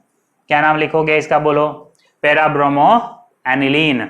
इसका नाम अगर आपको लिखना है 4 ब्रोमो एनिलीन या फिर para bromo aniline, ortho product नहीं मिलेगा।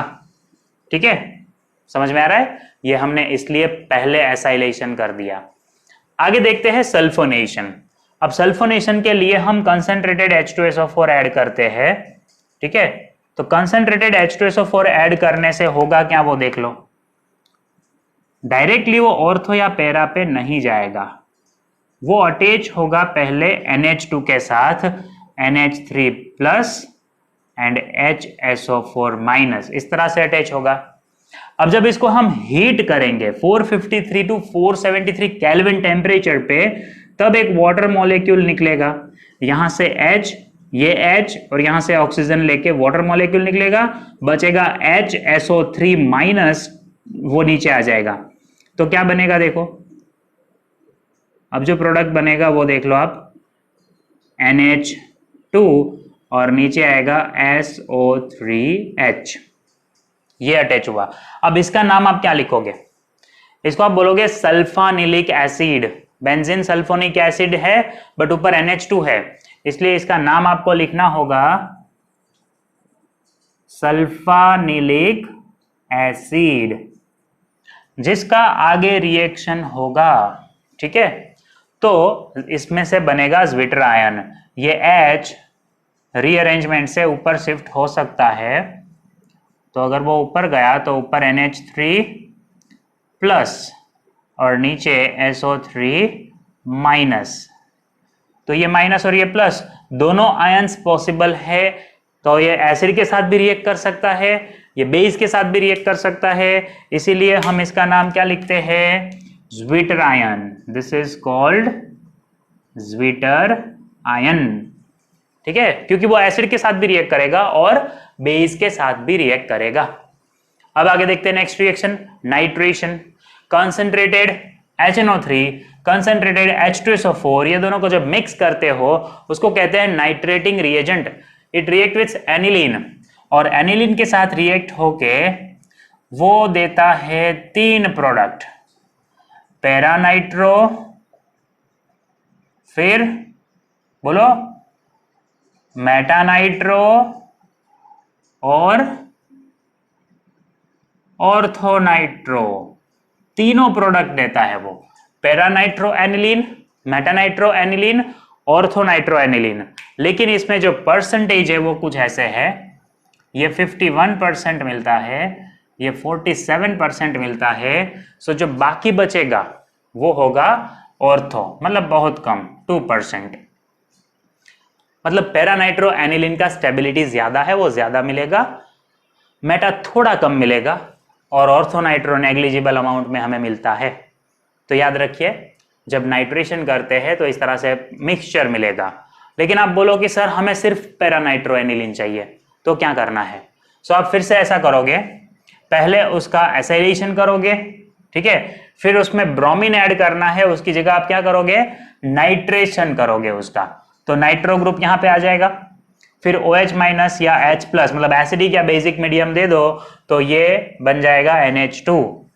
ठीक है, तो ये सेम प्रोसेस आप यूज कर सकते हो, सिर्फ पैरानाइट्रो एनिलीन अगर चाहिए। यहां पे आप रिएजेंट चेंज करोगे, इसकी जगह पे आप नाइट्रेटिक मिक्सचर ऐड कर दो तो पैरा पे नाइट्रो आएगा, सो लास्ट में आपको पैरानाइट्रो एनिलीन मिलेगा। पूछेंगे कन्वर्जन्स में तो याद रखो ऐसा, ठीक है, मैंने यहां लिखा नहीं है वो प्रोसेस, बट इसके जैसा ही है, सेम प्रोसेस। आगे देखो, फ्रीडेल-क्राफ्ट रिएक्शन। आपको पता है ये बेस है, एनिलीन क्या है? बेस। और हम जो एनहाइड्रस AlCl3 यूज करते हैं ना फ्रीडेल-क्राफ्ट रिएक्शन में, एज अ कैटालिस्ट हम यूज करते हैं, ये वो लुईस एसिड है। तो अब होगा क्या? ये एसिड और ये बेस रिएक्ट होके सॉल्ट बना देंगे, सॉल्ट। इसका मतलब ये है कि aniline will not give Friedel Crafts reaction. सुन लो फिर से, एनिलीन फ्रीडेल-क्राफ्ट रिएक्शन नहीं देगा, क्योंकि उसमें जो रिएजेंट यूज होता है एनहाइड्रस AlCl3, वो लुईस एसिड है, तो वो एसिड एनिलीन के साथ रिएक्ट करेगा क्योंकि वो बेस है, और मिलेगा सॉल्ट। जो हमें डिजायर्ड प्रोडक्ट है वो नहीं मिलेगा। सो ये थे इलेक्ट्रोफिलिक सब्स्टिट्यूशन रिएक्शंस, है ना। एनिलीन में न्यूक्लियोफिलिक सब्स्टिट्यूशन इजीली नहीं हो सकता, यहां पे होता है इलेक्ट्रोफिलिक सब्स्टिट्यूशन। अब आगे देखते हैं डायजोटाइजेशन। डायजोटाइजेशन एनिलीन का कैसे होगा? तो सबसे पहले हम स्टार्टिंग मटेरियल ले लेते हैं, वो है एनिलीन, और उसमें जो ऐड करना है वो NaNO2, सोडियम नाइट्रेट नहीं, सोडियम नाइट्राइट, और 2 मोल्स ऑफ HCl। जब ये ऐड करेंगे और टेम्परेचर रखेंगे 0 to 5 डिग्री सेल्सियस, केल्विन में कन्वर्ट कर सकते हो, 273 to 278 केल्विन, इतना टेम्परेचर रखना है। मतलब क्या करना है, एक टेस्ट ट्यूब में NaNO2 भरो, एक टेस्ट ट्यूब में HCl और एक टेस्ट ट्यूब में एनिलीन भरो, तीनों को एक बीकर में रखो जिसमें आइस रखा है, तो हो गया कोल्ड, है ना, 0 to 5 डिग्री सेल्सियस हो गया। फिर तीनों को मिक्स कर दो। सो जब तीनों को मिक्स करोगे तो बनेगा बेंजीन डायजोनियम क्लोराइड। सो आपको यहां पे मिलेगा benzene diazonium chloride, N double bond NCl। अगर ऐसा दिखाओगे तो यह है BDC, शॉर्ट फॉर्म है बेंजीन डायजोनियम क्लोराइड। कुछ बुक्स में यहां N2Cl ऐसा लिखा होगा, तो उसका मतलब यही होता है। और आपको बाय प्रोडक्ट मिलेगा NaCl and 2 moles of H2O। अब हम देखेंगे बेंजीन डायजोनियम क्लोराइड के कुछ रिएक्शंस। सो बेंजीन डायजोनियम क्लोराइड की बहुत ही इंपॉर्टेंट रिएक्शंस हम देखने वाले हैं, जहां पे सबसे पहला रिएक्शन है सेंड मेयर रिएक्शन। ये बोर्ड एग्जाम में और JEE नीट में भी बहुत इंपॉर्टेंट है। आपको complete the reaction type questions में पूछ सकते हैं, या सैंड मेयर रिएक्शन का एग्जाम्पल पूछ सकते हैं। तो याद रखिए सैंड मेयर रिएजेंट क्या है, CuBr HBr, या फिर CuCl HCl, या फिर CuCN KCN is a sand mayor reagent. अब अगर इसमें से कोई भी रिएजेंट ऐड करते हो बेंजीन डायजोनियम क्लोराइड में, तो उसे कहते हैं सैंड मेयर रिएक्शन, ठीक है। अब यहां पे होगा क्या, देखो, ये Cl ये H के साथ रिमूव होगा और N2 रिमूव होगा, as N2 is a good living group, है ना, वो इजीली रिमूव हो जाता है, और ब्रोमीन वहां पे आएगा। तो यहां बेंजीन पे आएगा ब्रोमीन, तो ये बना ब्रोमोबेंजीन, साथ में रिलीज हुआ N2 और HCl। इसी तरह अगर CuCl HCl के साथ रिएक्शन होगा तो मिलेगा क्लोरोबेंजीन, क्योंकि ये क्लोरीन ऐड होगा बेंजीन पे, रिमूव होगा N2 और HCl। और अगर हमने CuCN क्यूप्रस साइनाइड ऐड किया KCN के साथ, तो साइनाइड ऐड होगा बेंजीन पे, सो साइनोबेंजीन मिलेगा, रिमूव होगा N2 और KCl। ये तीनों रिएक्शंस को हम सैंड मेयर रिएक्शन कह सकते हैं। अब थोड़ा सा चेंज है यहां पे, हम क्यूप्रस ब्रोमाइड, क्यूप्रस क्लोराइड या क्यूप्रस साइनाइड की जगह सिर्फ कॉपर ऐड करते हैं। अगर हम ये बेंजीन डायजोनियम क्लोराइड में सिर्फ कॉपर ऐड करते हैं HCl के साथ, या कॉपर ऐड करते हैं HBr के साथ, तब उसको कहते हैं गैटरमैन रिएक्शन।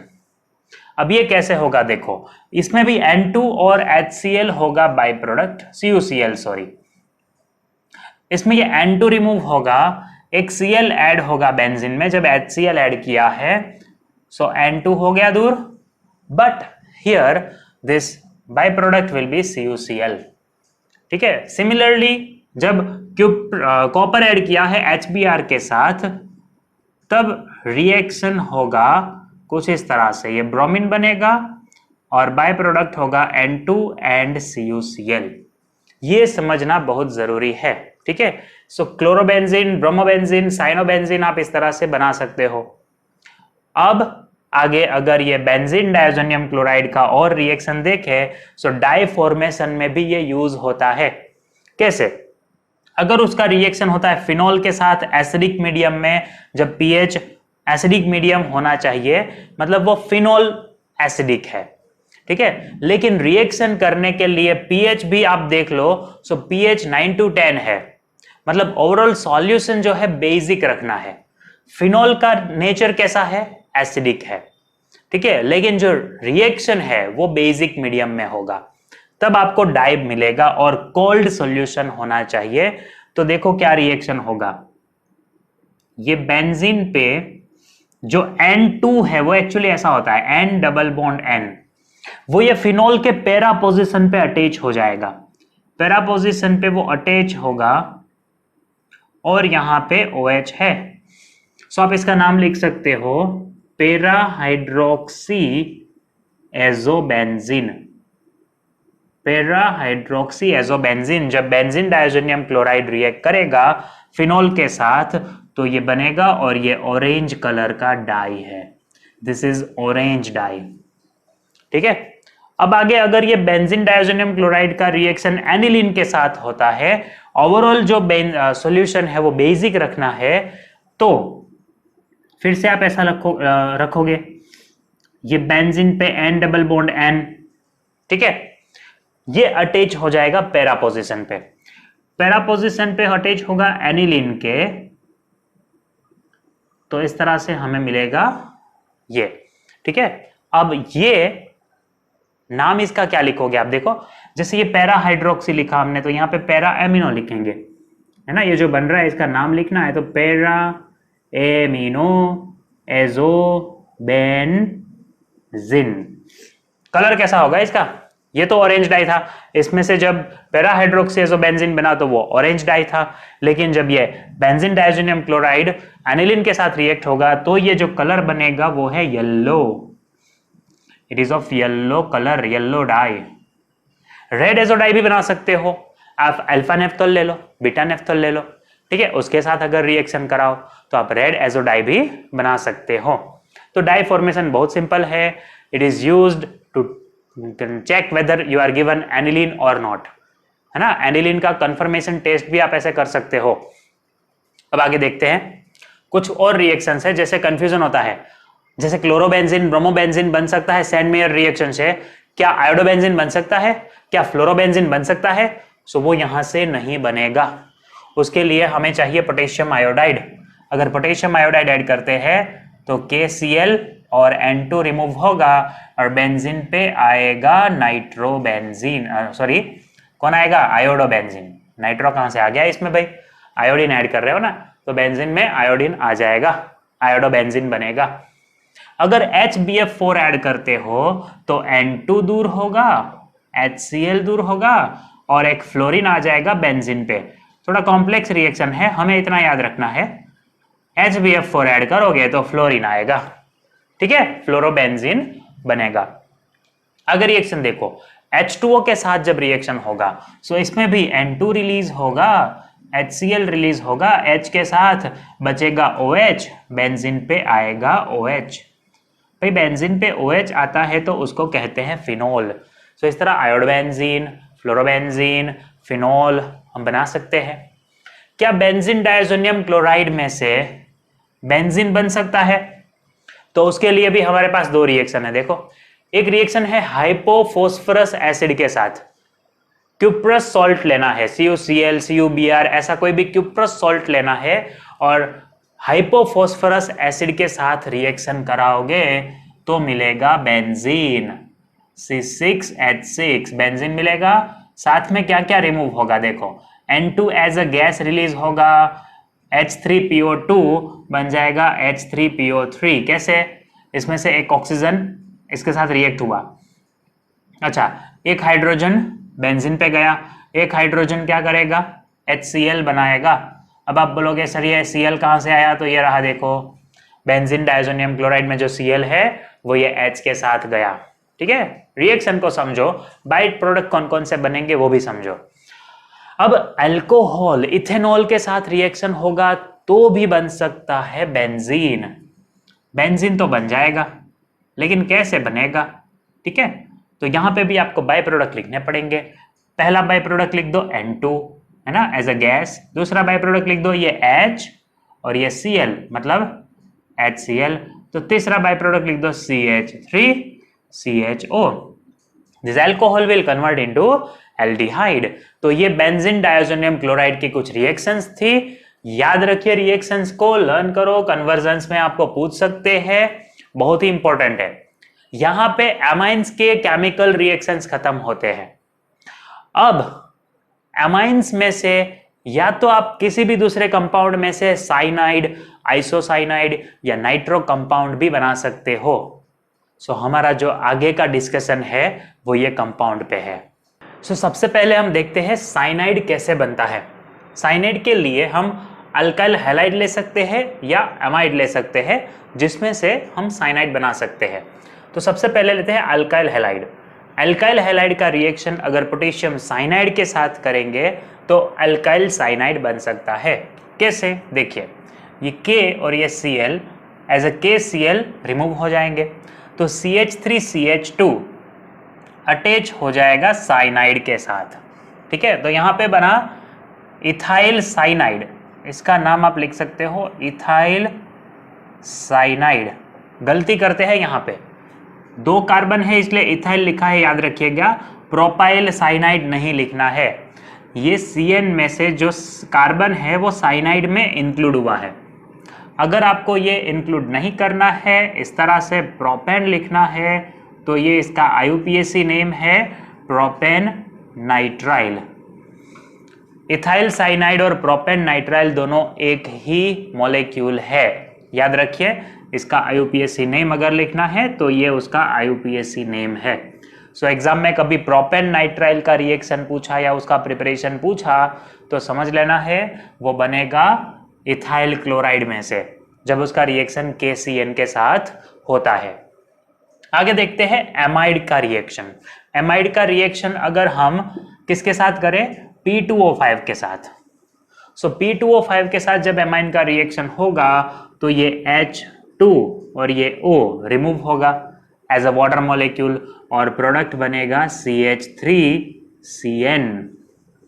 इसको आप कहेंगे इथेन नाइट्राइल। क्या नाम लिखोगे इसका, इथेन नाइट्राइल। IUPAC नेम या कॉमन नेम लिखना है तो मिथाइल साइनाइड। जैसे अल्काइल साइनाइड ये कॉमन नेम है, नाइट्राइल इज IUPAC नेम। सो नाम लिखने में ध्यान रखिए। मान लो अगर ऐसा दिया है बेंजीन पे CN, ठीक है, तो इसका नाम आप क्या लिखोगे, फिनाइल साइनाइड। इसका नाम लिखोगे फिनाइल साइनाइड और IUPAC नेम लिखना है तो बेंजोनाइट्राइल, ऐसा होगा इसका नाम। ठीक है, तो ऐसे कोई भी मॉलिक्यूल्स दिए हो उसका नाम लिखने में आप ध्यान रखिए। आगे देखते हैं ये जो साइनाइड बनते हैं इसका केमिकल प्रॉपर्टी। ठीक है, लेकिन यहाँ ध्यान रखना, यहाँ पे मैंने आपको इथाइल साइनाइड का एग्जाम्पल दिया, ऐसा जरूरी नहीं कि एग्जाम में आपको यही पूछे। आपको अगर मिथाइल साइनाइड पूछा है तो यहाँ पे आप क्या लोगे, सॉरी, इथाइल साइनाइड अगर बनाना है सो इथाइल साइनाइड बनेगा मिथाइल क्लोराइड में से। ठीक है, सो अल्काइल हैलाइड आप मिथाइल क्लोराइड लोगे, KCN के साथ रिएक्शन होगा, सो बनेगा इथेन नाइट्राइल। ठीक है, सो इस तरह से आप प्रिपरेशन कर सकते हो। आगे केमिकल प्रॉपर्टीज क्या होगी। केमिकल प्रॉपर्टीज हम देखते हैं अल्काइल साइनाइड के, तो सबसे पहला है हाइड्रोलिसिस। हाइड्रोलिसिस वाटर की प्रेजेंस में होगा, लेकिन ये 2 तरह का हाइड्रोलिसिस हो सकता है, पार्शियल या कंप्लीट। अगर आप एसिडिक मीडियम रखते हो तो कंप्लीट हाइड्रोलिसिस होगा। हमने यहाँ पे अल्कलाइन मीडियम रखा है, H2O2 के प्रेजेंस में अल्कलाइन मीडियम है तो पार्शियल हाइड्रोलिसिस होगा। साइनाइड में से पहले बनेगा एमाइड। ये है मिथाइल साइनाइड, इसमें से हमें मिला इथेनेमाइड, इसका नाम है इथेनेमाइड, जिसका आगे रिएक्शन होगा कंप्लीट हाइड्रोलिसिस होगा तो मिलेगा CH3COOH, इथेनोइक एसिड, और NH3 as a by product remove हो जाएगा। रिएक्शन याद रखो। अब आगे देखते हैं रिडक्शन रिएक्शन। रिडक्शन रिएक्शन 3 अलग अलग रिएजेंट से मैंने यहाँ पे दिखाया है। सबसे पहला है sodium in presence of ethanol अगर यूज होता है एज अ कैटालिस्ट तो आपको मिलेगा CH3CH2NH2। ठीक है, 2 हाइड्रोजन कार्बन के साथ और 2 हाइड्रोजन नाइट्रोजन के साथ अटैच होंगे तो मिथेनमाइन मिलेगा। लेकिन अगर लिथियम एल्यूमिनियम हाइड्राइड के साथ होता है तो उसको हम कहते हैं मैंडियस रिएक्शन, और यहां प्रोडक्ट फिर भी वही रहेगा CH3, फिर ये कार्बन पे 2 हाइड्रोजन आएंगे और ये नाइट्रोजन पे भी 2 हाइड्रोजन आएंगे। सो इस तरह से आपको प्रोडक्ट मिलेगा CH3 CH2 NH2, दोनों में रिडक्शन हुआ और एमाइन मिला। थर्ड रिएक्शन वो भी रिडक्शन रिएक्शन है, लेकिन यहां जो प्रोडक्ट है वो थोड़ा कॉम्प्लिकेटेड है। CH3, फिर ये कार्बन और नाइट्रोजन पे 2-2 हाइड्रोजन नहीं आते हैं, सिर्फ एक एक हाइड्रोजन आएगा, तो उसके बीच में डबल बॉन्ड रहेगा। अभी उसके बीच में ट्रिपल बॉन्ड है, C और N के बीच में ट्रिपल बॉन्ड है साइनाइड में, एक एक हाइड्रोजन आएगा तो डबल बॉन्ड बचा, और ये HCl उसके साथ अटैच हो जाता है। सो इसको इमाइन हाइड्रोजन क्लोराइड कह सकते हो।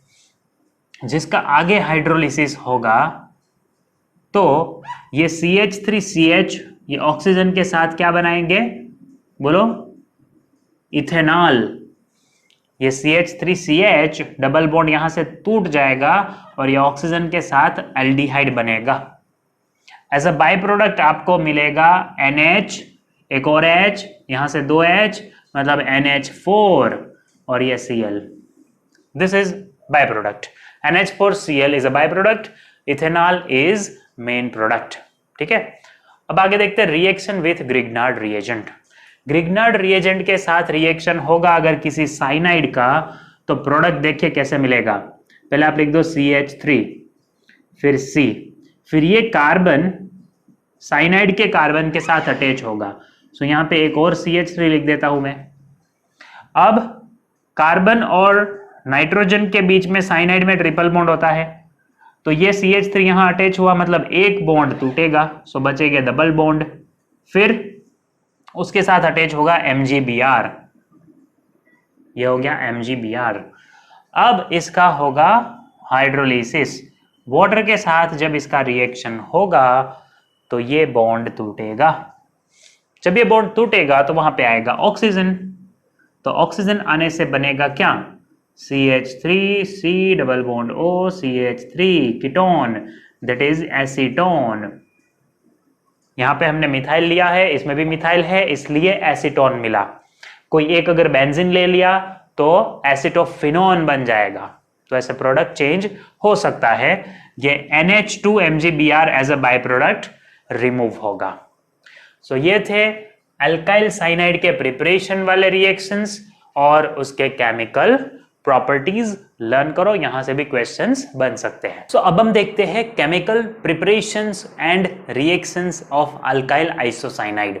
अल्काइल आइसोसाइनाइड प्रिपेयर करने के लिए इसमें भी हम अल्काइल हैलाइड यूज कर सकते हैं, लेकिन वो अल्काइल हैलाइड का रिएक्शन KCN के साथ नहीं है। अगर अल्काइल हैलाइड KCN के साथ रिएक्ट करेगा तो साइनाइड बनेगा। हमने यहाँ पे AgCN यूज किया है। अब AgCN यूज किया है तो ए सिल्वर और कार्बन के बीच में कोवलेंट बॉन्ड होता है जो इजीली नहीं टूटता, इसलिए अटैचमेंट नाइट्रोजन से होगा। ये अल्काइल नाइट्रोजन के साथ अटैच होगा, CH3NC, ऐसा बॉन्ड बनेगा। फिर जो Cl जो Ag है यहाँ पे वो डिटैच होगा और AgCl के साथ रिमूव होगा एज AgCl। सो ये बाय प्रोडक्ट है AgCl, बट रिएक्शन जो है, मेन प्रोडक्ट जो है वो है isocyanide. Methyl isocyanide bad smelling gas है, पॉइजनियस गैस है। ये कैसे बना आपको समझ में आना चाहिए। यहाँ पे सिल्वर और कार्बन के बीच में जो बॉन्ड है वो इजीली नहीं टूटता, इसलिए पहले नाइट्रोजन अटैच होगा मिथाइल के साथ। ठीक है, अब देखते हैं कार्बाइल एमाइन रिएक्शन। नाम तो आपने सुना है, एमाइन का कार्बाइल एमाइन रिएक्शन करते हैं तो आइसोसाइनाइड बनेगा। कैसे, ये CH3N यहाँ पे लिख दो, CH3N वो कार्बन के साथ अटैच होगा जो क्लोरोफॉर्म में है। अब बाय प्रोडक्ट्स क्या लिखोगे, 3 पोटेशियम ये क्लोरीन के साथ KCl बनाएंगे, और ये OH 3 है जो ये 3 हाइड्रोजन्स के साथ बनाएंगे water molecules. So 3 KCl and 3 H2O is byproduct main product is methyl isocyanide. आगे है एन अल्काइल फॉर्मेमाइड में से हम कैसे आइसोसाइनाइड बनाएंगे। एन अल्काइल मतलब ये एन के साथ अल्काइल ग्रुप है और ये फॉर्मेमाइड है।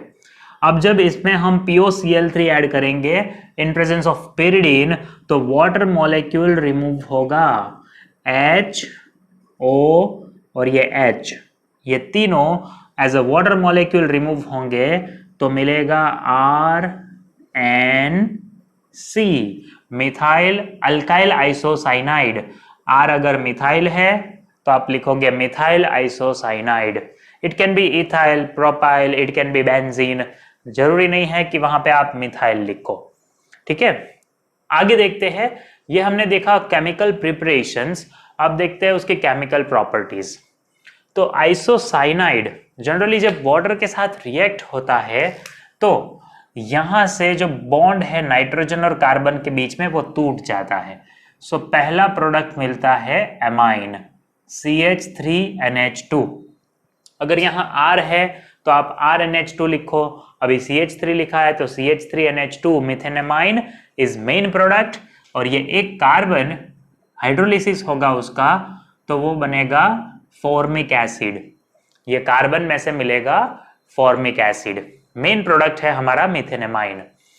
आगे रिडक्शन कर सकते हैं हम इसका इन presence of sodium in ethanol और इन प्रेजेंस ऑफ निकल और इन प्रेजेंस ऑफ प्लैटिनम। तो रिडक्शन बहुत ही सिंपल होगा, ये नाइट्रोजन पे एक हाइड्रोजन आएगा और ये कार्बन पे आएंगे 3 हाइड्रोजन, ऐसे 4 हाइड्रोजन यूज होंगे तो CH3NH CH3 बन जाएगा, है ना, डाइमिथाइल एमाइन या फिर एन मिथाइल मिथेनेमाइन, ऐसा नाम आप लिख सकते हो। आगे देखते हैं आइसोमराइजेशन। अगर हम अल्काइल साइनाइड का आइसोमराइजेशन करते हैं जो कि बहुत सिंपल है, नॉर्मल हीटिंग करने से आइसोमराइजेशन हो जाएगा और RNC कन्वर्ट हो जाएगा RCN में।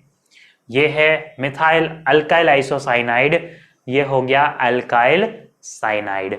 सो ये आप प्रिपरेशंस और प्रॉपर्टीज है, याद रखो इस। अब हम देखते हैं नाइट्रो कंपाउंड का प्रिपरेशन और उसके कुछ केमिकल प्रॉपर्टीज। तो नाइट्रो कंपाउंड प्रिपेयर करने के लिए हम यूज करते हैं अल्काइल हैलाइड। देखो साइनाइड के लिए भी, आइसोसाइनाइड के लिए भी और नाइट्रो के लिए भी हम अल्काइल हैलाइड का यूज कर सकते हैं। यहां पे ऐड करेंगे हम AgNO2। अब ये जो AgNO2 है उसका अटैचमेंट भी आप समझ लो, Ag is not attach with nitrogen, यहाँ पे Ag ऑक्सीजन से अटैच्ड होता है, सो वो बॉन्ड नहीं टूटेगा, इसलिए नाइट्रोजन कार्बन से अटैच होगा। सो हमें प्रोडक्ट मिलेगा RNO2, नाइट्रो एल्केन हमें इसलिए मिलता है और बाय प्रोडक्ट हो जाता है AgX। अब यहाँ पे अगर CH3Cl है तो यहाँ CH3NO2 यानी कि नाइट्रोमीथेन मिलेगा। याद रखिए क्यों नाइट्रोजन अटैच हुआ इसके साथ, क्योंकि सिल्वर ऑक्सीजन से अटैच है और वो बॉन्ड इजीली नहीं टूटता, इसलिए नाइट्रोजन डायरेक्टली कार्बन से अटैच हो जाता है। अब देखते हैं नेक्स्ट, बेंजीन में से कैसे नाइट्रो बेंजीन बन सकता है। तो बेंजीन का हम करेंगे नाइट्रेशन। ये नाइट्रेटिंग मिक्सचर है, कंसंट्रेटेड HNO3 और कंसंट्रेटेड H2SO4 एक साथ हम बेंजीन में ऐड करेंगे तो नाइट्रो बेंजीन बनेगा। बेंजीन पे एक नाइट्रो ग्रुप आएगा। सो इस तरह से हम नाइट्रो कंपाउंड्स बना सकते हैं। अब उसके केमिकल प्रॉपर्टीज में सबसे पहला प्रॉपर्टी है रिडक्शन, यानी ऑक्सीजन को रिमूव करना है और हाइड्रोजन को इंट्रोड्यूस करना है। जब हम एसिडिक मीडियम लेंगे, जो कैटालिस्ट लेते हैं वो एसिडिक मीडियम में है, जैसे कि SnHCl, तो नाइट्रो में से मिलेगा एमाइन, ये O2 रिमूव होके वहां H2 आ गया। O2 कैसे रिमूव होगा, एज H2O। अब 6 हाइड्रोजन यहां यूज हुए तो उसमें से 2 यहां पे आ गए, सो 2 H2O रिमूव होंगे, ठीक है। सो टोटल 6 हाइड्रोजन यूज हो गए। लेकिन अगर हम न्यूट्रल मीडियम में अगर रिडक्शन करें, जैसे जिंक इन अमोनियम क्लोराइड, ये हम यूज करते हैं, तो न्यूट्रल मीडियम में ये ऑक्सीजन दोनों दूर नहीं होंगे, सिर्फ एक ऑक्सीजन रिमूव होगा और दूसरा ऑक्सीजन रहेगा जो बना लेगा हाइड्रोक्सिल एमाइन। इसको हम कहते हैं एन अल्काइल हाइड्रोक्सिल एमाइन। एक ऑक्सीजन हाइड्रोजन के साथ बनाएगा वाटर मॉलिक्यूल, सो वो हम यहां लिखेंगे। सो मेन प्रोडक्ट जो है वो चेंज हो गया। देखो, एसिडिक मीडियम में रिडक्शन करने से अमाइन मिलेगा, लेकिन न्यूट्रल मीडियम में रिडक्शन करने से मिलेगा एन अल्काइल हाइड्रोक्सिल एमाइन। याद रखिए नाम इसका। अब यहां पे अगर आपने CH3 रखा तो ये एन मिथाइल हाइड्रोक्सिल एमाइन हो जाएगा। ठीक है, ये है रिडक्शन। और भी रिडक्शन हो सकता है जिसमें हम नाइट्रोबेंजीन का रिडक्शन देखें, तो वो एसिडिक मीडियम में, न्यूट्रल मीडियम में और बेसिक मीडियम में इसी के जैसे डिफरेंट प्रोडक्ट्स देगा। जैसे अगर हम एसिडिक मीडियम लेते हैं तो कंप्लीट रिडक्शन हो जाएगा और नाइट्रोबेंजीन बनेगा, एमिनोबेंजीन बनेगा, जिसको हम एनिलीन भी बोल सकते हैं। बेंजीन पे NH2 आएगा तो उसको हम क्या नाम देंगे? एनिलीन। This is aniline. फिर ZnNH4Cl, मतलब ये न्यूट्रल मीडियम में अगर हम रिडक्शन करते हैं तो बेंजीन पे NHOH आएगा, जिसको हम बोल सकते हैं एन फिनाइल हाइड्रोक्सिल एमाइन। ऐसा नाम हम दे सकते हैं इसको।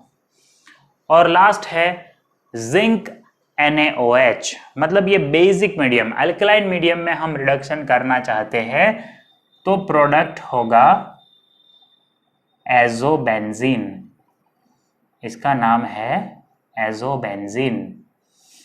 अगर यहां हम इथेनॉल की प्रेजेंस में रिएक्शन करते हैं तो यहां पे एक H आएगा दोनों में, ठीक है, तो वो हाइड्रेजोबेंजीन हो जाएगा।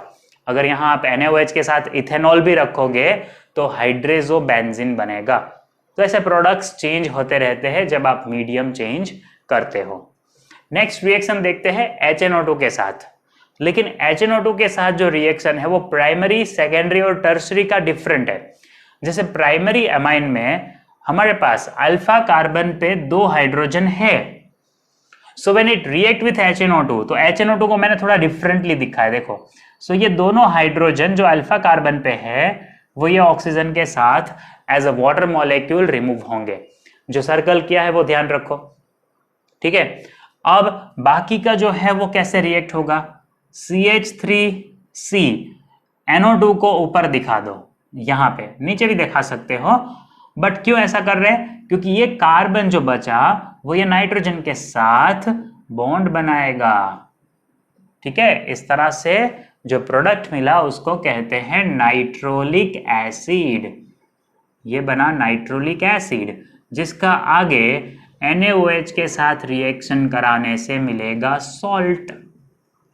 ये जो सॉल्ट मिलेगा उसका कलर होता है रेड। तो अगर नाइट्रस एसिड के साथ रिएक्शन करके NaOH ऐड करने पर रेड कलर मिलता है, सो आप बोल सकते हो given compound is primary amine.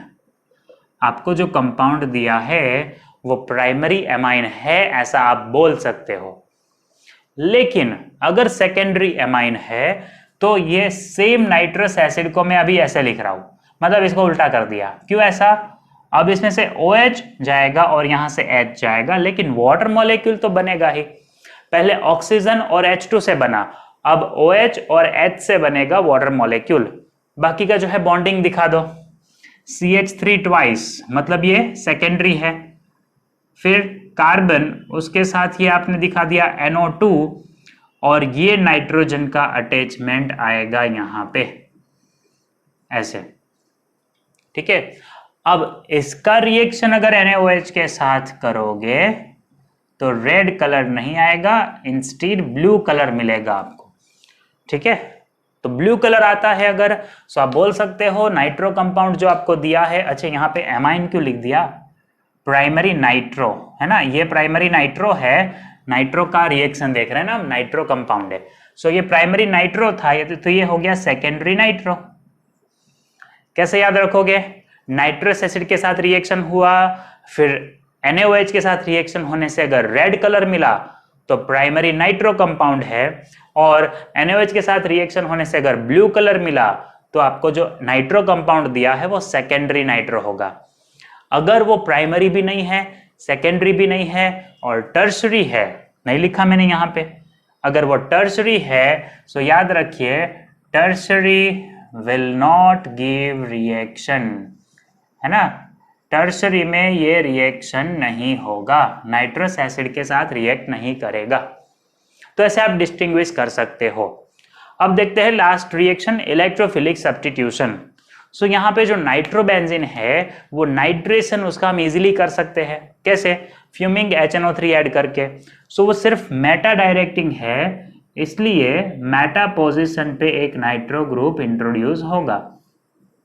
ये इसका सबसे इजी रिएक्शन है, इसमें हम फ्रीडल क्राफ्ट रिएक्शंस नहीं कर सकते, इसका फ्रीडल क्राफ्ट अल्काइलेशन या फ्रीडल क्राफ्ट रिडक्शन नहीं कर सकते हैं, याद रखिए। तो इलेक्ट्रोफिलिक सब्स्टिट्यूशन में हमारे पास एक ही रिएक्शन है, नाइट्रेशन। रिएक्शंस सारे लर्न करो, चैप्टर आपको पूरा मैंने समझाया, एमाइंस के रिएक्शंस, उसका प्रिपरेशन, साइनाइड, आइसोसाइनाइड और नाइट्रो कंपाउंड के रिएक्शंस और प्रिपरेशंस, हमने सारे रिएक्शंस देखे। अब ये रिएक्शंस को आप एक साथ बुक में जब लिखोगे तो वो रिएक्शंस को एक दूसरे के साथ कंपेयर करना, कोरिलेट करना आपको आना चाहिए, ठीक है। इस तरह से आप प्रिपरेशन करो ये चैप्टर की, तो एग्जाम में अच्छे मार्क्स आएंगे।